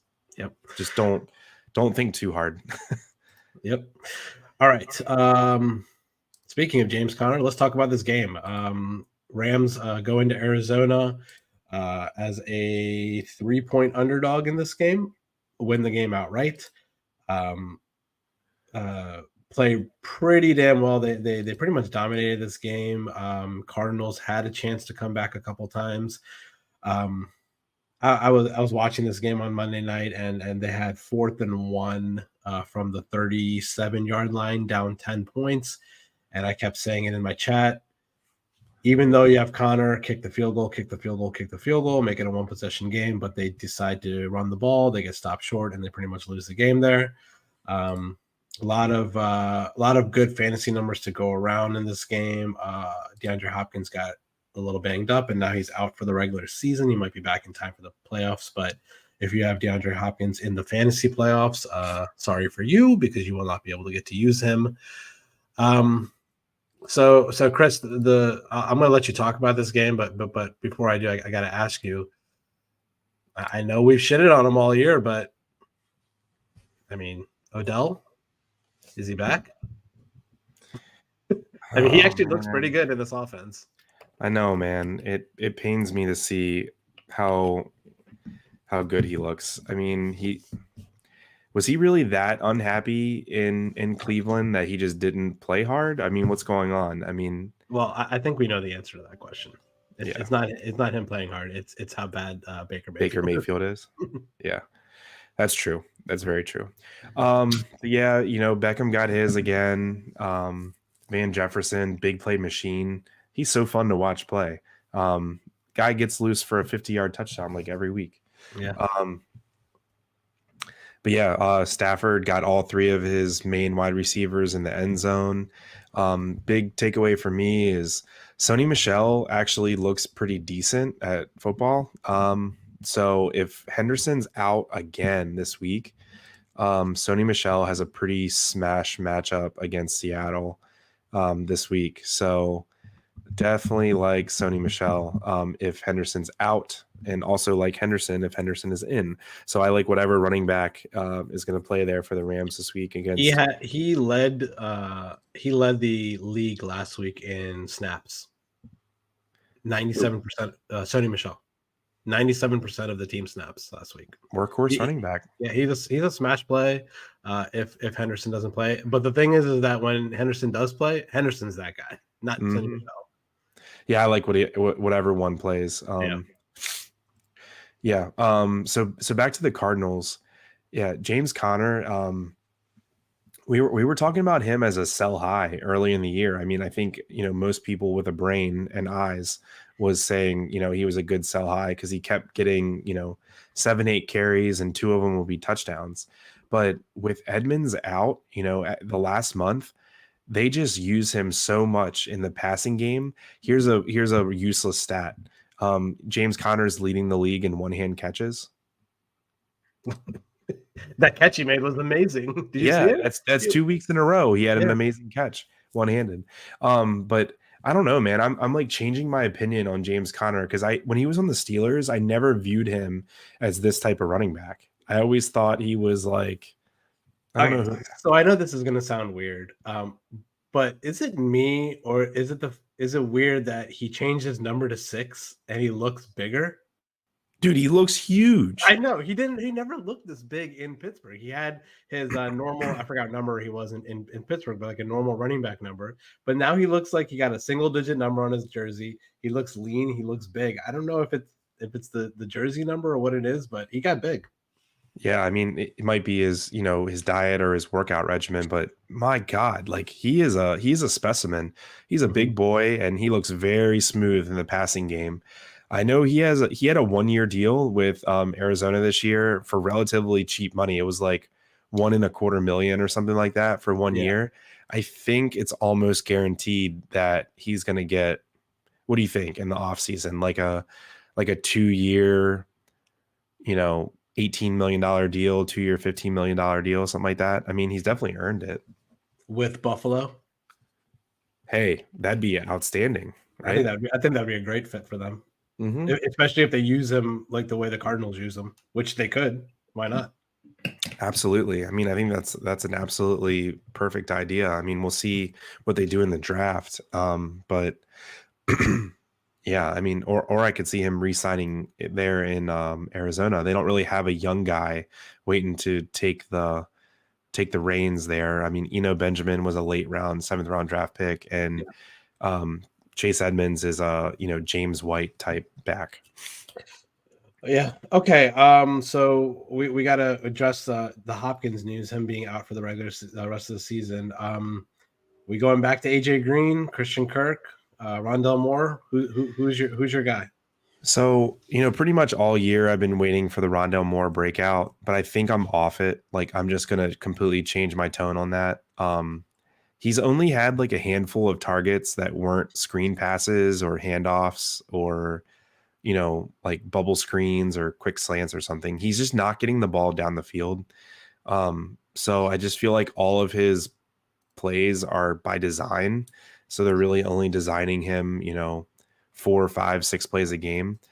So I'm not going to say Rondell Moore, but I'm going to say if I had to rank them in terms of, waivers this week, I think AJ Green has to be top receiver priority, right? Because I mean, he's kind of been under the radar, having a really nice year, and with Hopkins out, he's the guy.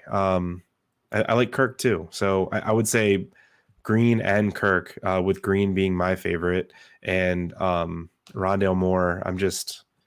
I'm tired of being let down, so I'm off him. Who is your with the Hopkins news? Well, I guess he'll be potentially back for the playoffs. But let's just say hypothetically he's out for the rest of the year and doesn't play another snap this year. How far do you think this team can go without him? I don't really know how good the Cardinals are. I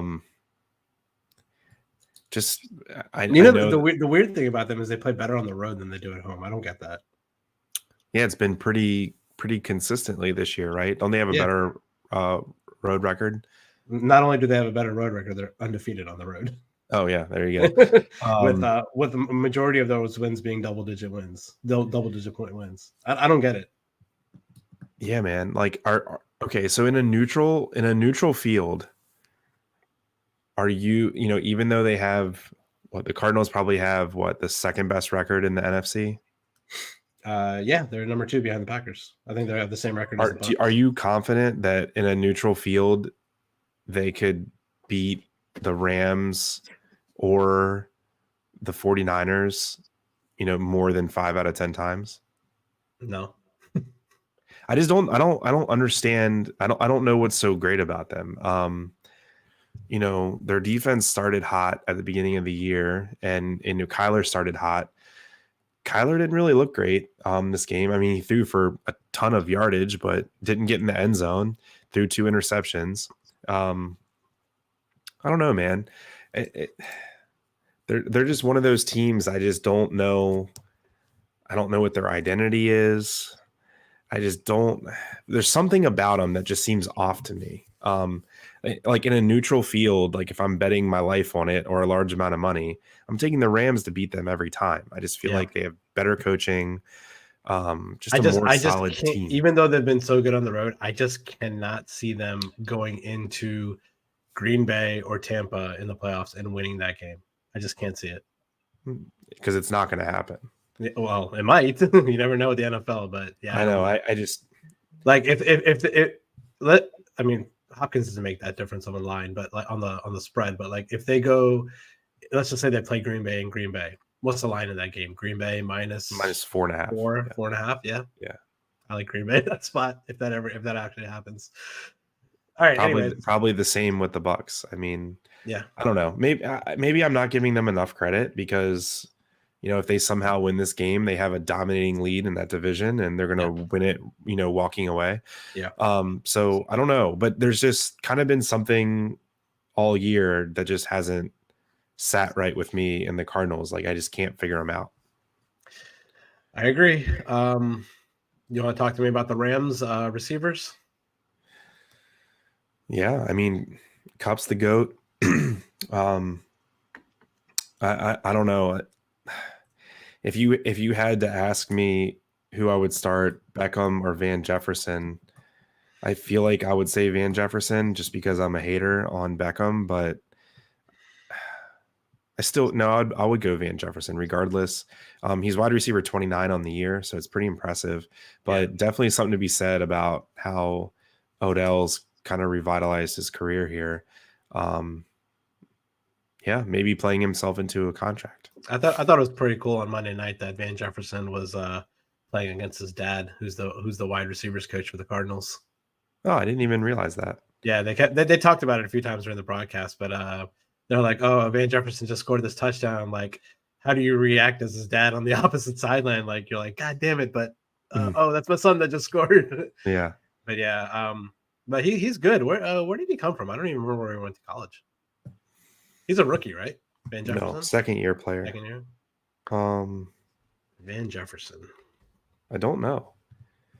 I know he was a super old senior. He went to Florida. Ah, that's right. So he played with the likes of Kyle Pitts and Kyle Trask in college.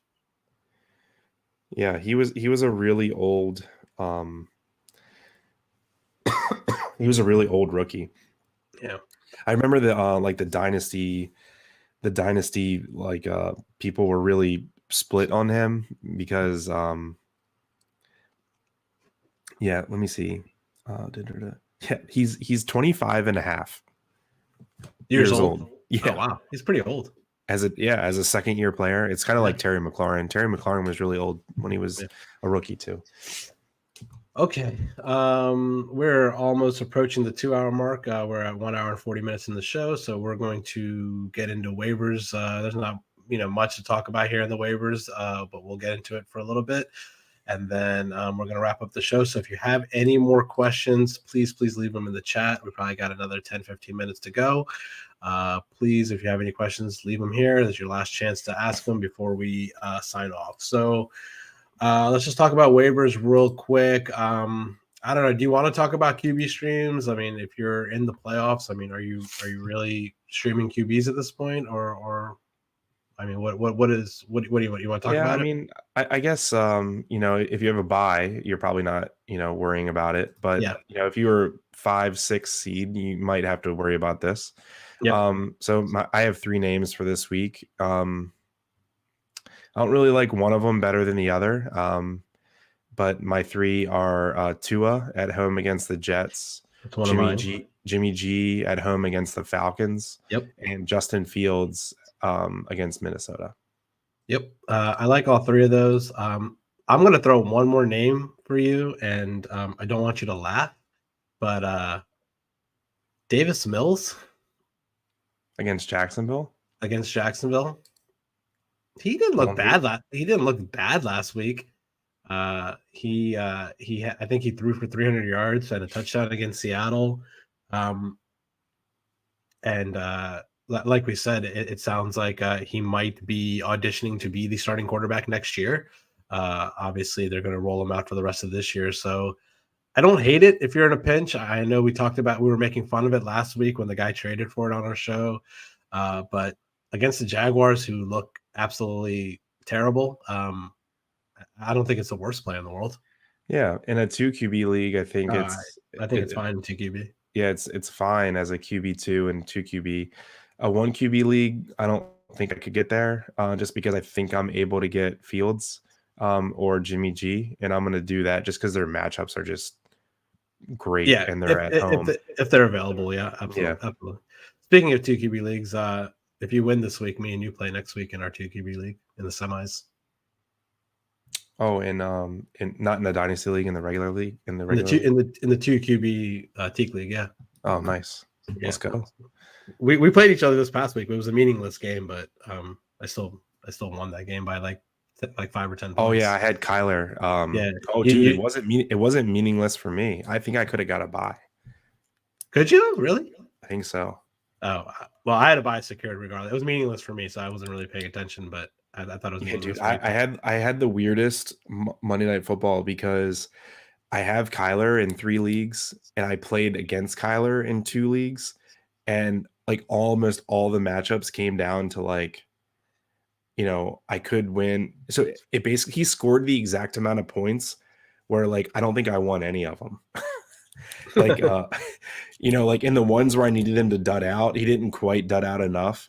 And then in the ones I needed him to blow up, he didn't quite do enough. So it was like the worst, finish ever. So it was pretty frustrating. Yep. All right. Talked about QBs. Let's talk about some running backs here. He had a good game last week. He's the number one topic this week as far as running back pickups. Penny. Yeah. I mean, not a Nickel City Mafia, but a Penny. Yeah. Penny City Mafia. Is it Rashad Penny going to win you a championship? I don't know, man. It's hard to argue against him being the number one waiver claim because he did have, I don't know, he had like over 150 yards and 2 touchdowns, right? Against Houston, yeah. Yeah, against Houston. He has a really tough matchup this week against, who does he play? I think it's I don't know the Rams. Yeah, the Rams play Seattle. Okay. So my honest opinion is I'd rather play Sony Michelle against Seattle than Penny against the Rams. Well, yeah, even though Penny's getting all the love on the waivers, and I think if you're running back needy, you might as well, spend up, go grab him. He did have a really good game. There is literally no reason for Seattle not to just run him into the ground. Carson's out. They have nothing to play for. He was their first round pick like 3 or 4 years ago. Might as well see what they have. So I think they're going to use Penny for all that he can handle. I'm just probably a little bit less excited about it than most people seem to be this week. Yeah. Who else you got? Yeah, I mean, I already mentioned Sony Michelle. If he's not claimed in your league, I like him a lot against Seattle. If Darrell Henderson's out, Devin Singletary is an option. And then I have 2 that would be my number one. If either of them are available, I think both of them could be available because they've been in weird situations lately. So if either Myles Gaskin, who had a bye last week, or Michael Carter, who's about to come off IR, are either of them are available in your league, I think they're both the number one ad over top of Penny and Michelle. Okay, so one quick thing about the Miami Dolphins backfield is that they all have COVID. Like every single one of them, like Gaskin, what's the other guy's name? Ahmed, Salvin Ahmed, Philip Lindsay, who they just signed. They all, are. You want to play whatever one doesn't. Well, yeah, I'm not playing Philip Lindsay. I don't think. It's a really fluid situation. But if let's just say hypothetically none of them are there Sunday, let's say they're all out ruled out because of COVID. Their next options are Duke Johnson. He's not in COVID protocol, and then they just signed Lamar Miller. A little reunite with Miami there. So Lamar Miller could. Whatever happened to Malcolm Brown? I think he's in COVID protocol too. Oh, yeah, either that or hurt. But all I heard was that if all those guys are out, Lamar Miller and Duke Johnson are their only running backs that are not in COVID protocol. I really want everyone to be in COVID protocol except for Gaskin. He would absolutely smash against the Jets. Yeah. Or Ahmed. I mean, he's looked good too. So yeah, we're getting to the part of the year where you have to pay really close attention to news.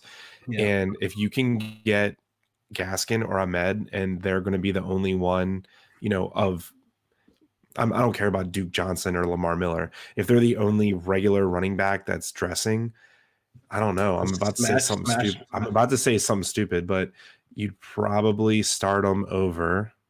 I'm gonna start to get dumb here.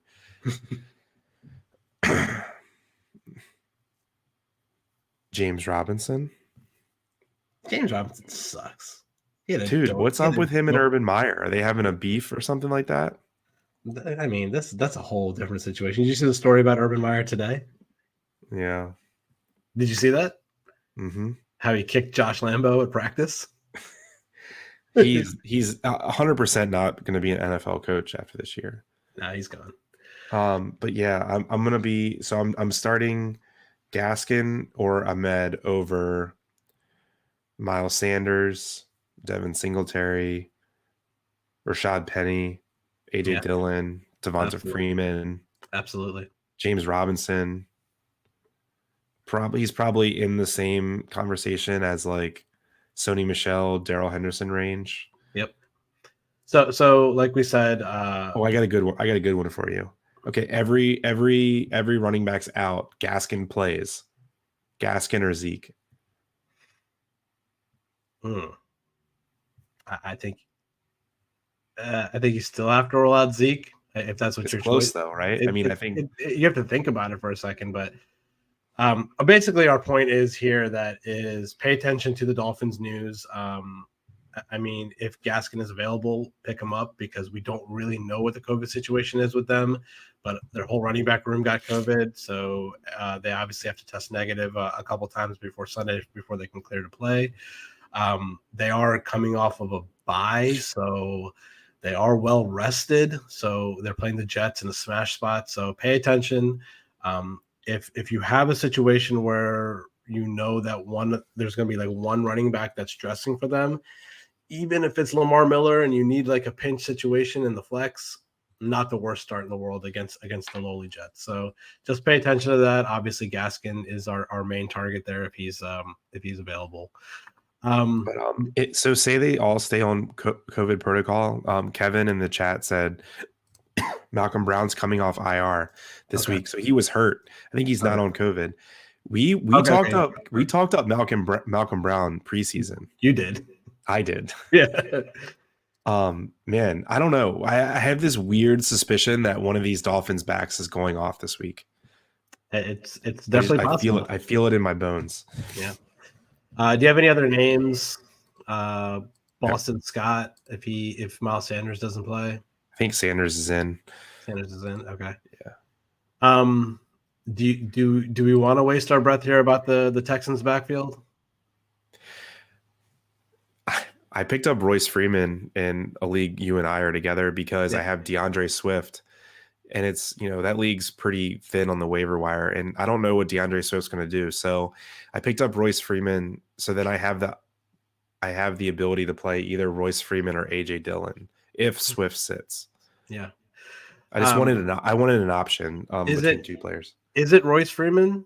That's the play. If I know Burkhead got hurt, but David Johnson's still there, right? I don't really know anything about the Houston backfield. I feel like David Johnson. David Johnson didn't play this last week, I don't think. But Royce Freeman came in and caught 5 or 6 passes, something like that. I don't know. I don't know what's wrong with David Johnson. I can't remember the last time I looked up David Johnson's status. I gave up on him before the season. Yeah. I don't really have any other names. Obviously, we talked about it earlier in the show. Pick up some handcuffs that you like that will be the RB1 if the main guy goes down. Like we said, Sony Michelle is an obvious one, but like other guys like Dearness Johnson or Samaje Perine in Cincinnati, like these guys, like if you have, Mixon or Chubb or these guys that will be the main workhorse back. Pick them up. There's no rhyme or reason for you to be holding on to a wide receiver 5 anymore. This is the time to stash up on handcuffs. This is the time to stash up on defenses. And the other thing that we never really talked about that sometimes I do is I like to you may want to look at your opponent's team. Look at your opponent's team and pick someone up that you think that they're going to pick up to try to block them. If you have fat budget left, if you have a waiver priority over them, pick someone up. If they're really running back needy, if I'm playing Chris and like I think he's going to need a running back this week and he's going to try to pick up Rashad Penny and I have a higher waiver priority than him and I don't need him, pick him up. Mm-hmm. Yeah, exactly. You got to play a little cat and mouse game here against your opponents. Make sure you look at your opponent's players and follow the injuries and follow the COVID report. It's almost as important as setting your own lineup as being aware of your opponent this late in the year. And I know a lot of people like aren't really for handcuffing. They just think it wastes roster spots. If COVID hasn't taught you already, like things can change not only on a weekly basis, but a daily basis. If you're not sold on handcuffing during the COVID environment, I don't know how to help you. Like, you don't even just handcuff your players. Just go after any backup, like what Rick was just saying. Like, backup running backs on your bench are just absolutely gold in the COVID environment because they're getting starts all the time. Yep, absolutely. Okay, you want to run through some wide receivers real quick that you like? Cool. Yeah. I think we've talked about most of them during the show. My number one is teetering between KJ Osborne and Rashad Bateman. I wrote this up before I heard about the DeAndre Hopkins news. So I guess there's an argument to make it AJ Green ahead of both of them, because he's going to be the wide receiver one, we think, in Arizona for the rest of the year. Osborne can't say that. Bateman can't say that. Andrews is kind of the guy there, and you have Hollywood Brown too. So I don't know. How would you rank those three for pickup priority? Osborne, Bateman, and AJ Green. I would go Osborne 1, AJ Green 2, and Rashad Bateman 3. And the only reason why Rashad Bateman feeling comes back, Osborne falls off the list completely, right? Absolutely. Yeah. So the only reason why I'm putting this week, then Bateman don't even bother with Osborne. The only reason why I'm putting Bateman at 3 is because Lamar doesn't throw to him for some reason. So I think he's a little lower on the priority scale. Like I would even maybe, take a shot at someone like Amon-Ra St. Brown, maybe. He's on my list. Yeah. Gabriel Davis. Yeah, Gabriel Davis, MVS, maybe one of the well, the thing about the Packers is we never know if it's MVS or Lazard. It could be either one any given week. So it's kind of a crapshoot. But I think they fall in the same kind of bucket as Bateman. But I think above Bateman, I got Osborne for sure and AJ Green and Christian Kirk if he's available. Yeah, Mike asked if Kirk gets a nice bump. I think so. I mean, I think AJ Green and Kirk both get a bump. I don't know who's going to get the bigger one. Probably going to depend on the week. But we were talking about it earlier this year when Hopkins was out earlier this year. At one point, Christian Kirk was like wide receiver 20 on the year or something. Yeah, let's see what he is. I feel like he's higher than. Oh my God, he's wide receiver 30. See, I don't even view him as being that high. Yeah. Wait, that's in standard. Hold on. In PPR, he's probably even higher. 27. 27. Christian Kirk has more fantasy points this year than DeAndre Hopkins. Fact. Yeah, Hopkins kind of a bust this year. Injuries. I would have not thought that. Yep. Do you have anybody else you want to name in wide receivers? Any love for Vomit Laquan Treadwell? No, man, I can't do it. Guy's been getting a lot of targets. I know. He's the number one receiver. Yeah. No, I can't do it. I'm picking all these people over Treadwell. That includes Gabriel Davis. So I mentioned in passing, but like him a lot with Sanders out. Brashad Perryman? No. Scored that game-winning touchdown last week. No. You sure? Yes. He's good with Tom Brady. He had one catch. Okay. We've said it before. Until overtime. What? Tom Brady can support receivers. Yeah. Nah, Okay. I'm good. Okay. All right. Yeah, we're not gonna talk about these bum wide receivers. Okay. Tight end. It's getting I don't. ugly. Yeah, it's getting ugly. I don't really got anyone on my list besides like Conklin and Ricky Seals-Jones, Cole Kmet. Like these are just like kind of shitty tight ends that you can stream. I don't think there's anyone getting you excited. I have Conklin written down too. If Thielen's out, I think he's kind of like a back end tight end 1, top end tight end 2. James O'Shaughnessy has been, if you're super desperate, he's been getting the looks, like 5 or 6 targets a game for the Jags. Could do worse there. And then I need to look more on this guy's status, but Adam Troutman, I think, is going to come back this week. So if you wanted to go like with more of like a boom or bust, kind of an unsure play that could have a higher ceiling, you could roll with Troutman. I think I saw that he was going to come back this week, but I'm not positive on that. Speaking of Adam Troutman, that's my number 1 bet of the week, guys. Just so you guys care. Saints plus 11 at Tampa. Oh, okay. Big Taysom Hill guy, huh? No, I just for some reason Tom Brady's never beaten the Saints as a Buck. I just think that Sean Payton. He's only had 1 year to do it. Yeah. By the way, did you see the trailer for the new Sean Payton movie? Dude, they have Kevin James playing Sean Payton. What is that nonsense? Yeah. How is that even like they couldn't find someone better than Kevin James to play Sean Payton? I don't know. Kevin James looks like he lost a lot of weight though. I guess, and I mean it's supposed to be a comedy, so I guess I understand it. But they could have found, usually like when someone portrays you in a movie, you kind of want someone that's better looking than the actual person to play you. But like Kevin James, I don't know. That's pretty funny. Yeah. Mike asked about Darren Waller. Let's see the news on him. Did not practice today. He hasn't practiced since getting hurt on Thanksgiving. Unlikely to play Saturday against the Browns. Looks like doubtful, Mike. Sorry. Yeah. If Foster Moreau's not the worst pickup. Yeah, Foster Moreau's solid. Kevin in the chat says Hunter Henry this week. Trust me. Sure. I don't know, man. I see what you're saying there. He had a nice run of touchdowns earlier in the year. I just think you're probably going to be able to find a better play than Hunter Henry. Tough matchup against Indy. Yeah, Indy's defense is pretty legit. Yeah. I don't hate it. I mean, it depends how desperate you are. Yeah. But I don't know, man. It's tight end is so rough right now. Very rough. But Brevin Jordan had a touchdown this past week. And he gets Jacksonville this week. Houston's tight end. Yeah. He was a decently high draft pick. I'm not going to say to play him. Players. What's that? So we've been talking a lot about Houston players. Yeah, Davis Mills, Brevin Jordan, fired up.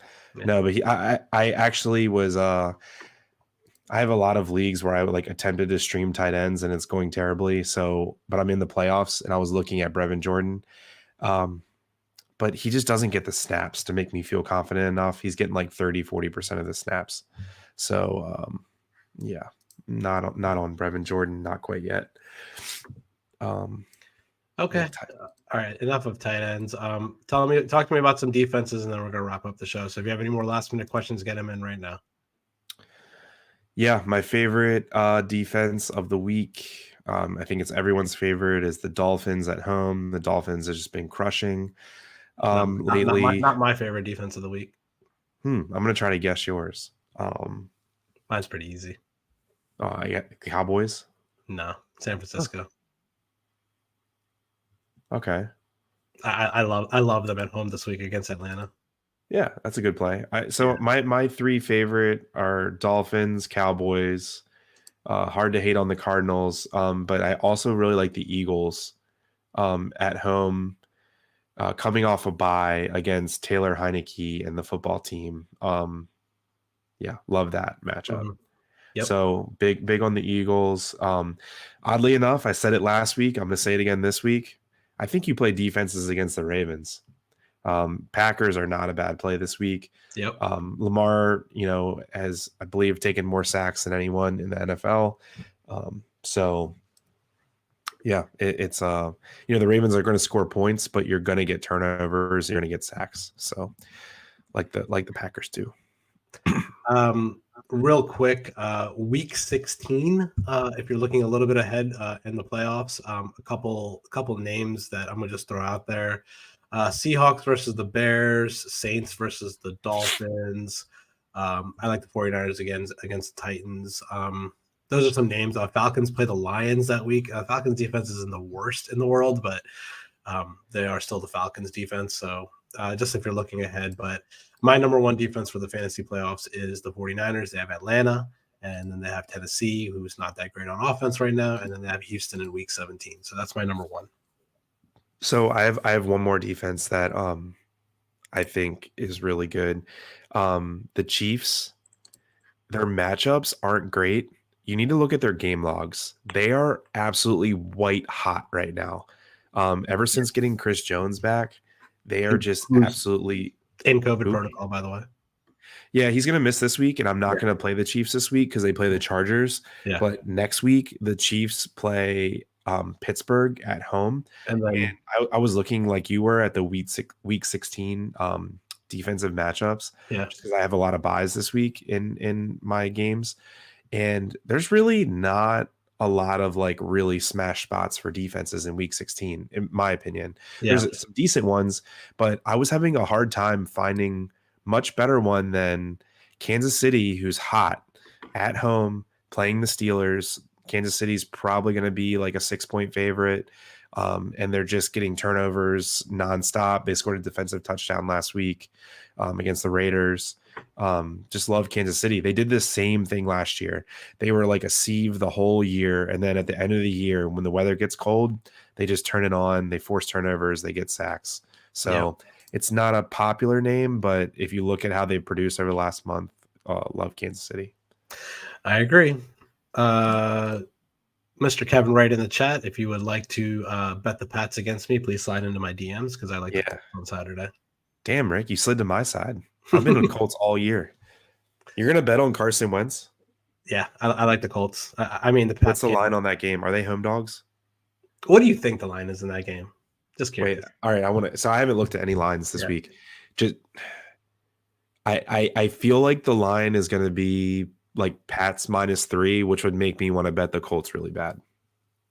That's what you think the line is? Mm-hmm. Okay. The line is Colts -2.5. Love the Colts even more. Yeah, I love them this week. I mean, as a Ravens fan, I'm kind of cheering for the Pats just because they're the division lead right now. They don't really affect the Ravens that much. But I can't see the Pats just winning every damn game. And I keep betting against the Pats and they keep burning me every week. But I think this is the week. Colts. Slide into my DMs, Kevin, if you want to bet it. I'll take the action. Wow, he said 33-13 Patriots. Yeah, man. If it's 33-13 Patriots, then you might as well anoint the Patriots as Super Bowl champions this year because that's unbelievable.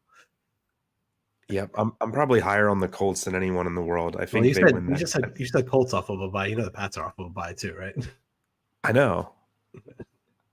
He said Belichick's good off of a bye, and I said, well, the Colts are off a bye too. Yeah. All right. Well, that's going to wrap up our show for today. Once again, if you are trying to enter the last minute, enter this drawing for the $500 gift card to Fanatics, please click the link in the description to the contest. I know, Kevin, you just joined the contest from the UK. By the way, thanks for tuning in from the UK. I'm kind of excited that we have a global listener here. When you enter in the contest, Kevin, you will have an option to enter some bonus codes. I'm going to read them off to you again to get you some more entries into the draw. The bonus codes for this show are family time, one word, and mom and dad, one word. Mom and dad, one word. Okay. So those are the bonus codes. Enter the drawings. We will do the drawing on December 19th on the Buffalo Bills show with Mike. And that's it, Chris. Good luck this week in the playoffs. You got any parting words for our listeners before we head out? No, just I guess just do what got you into the playoffs. I know people are going to be like nerve wracking over at least one decision for each team. Just don't overthink it. When in doubt, look at over unders for matchups. Look at what players have been hot lately. I just think try not to think less about like the name recognition and just go off who's been good lately and what's the over under for games, and just keep it simple. Don't get so hung up on the Cortland Suttons and Allen Robinsons and people like that, so just go with who's been hot, trust your gut, and get that win. Yep. And we'll talk to you next week. All right. Tune in next week on Wednesday as we talk about the semifinals week 16 fantasy playoffs. All right, guys. Good night. Have a good night.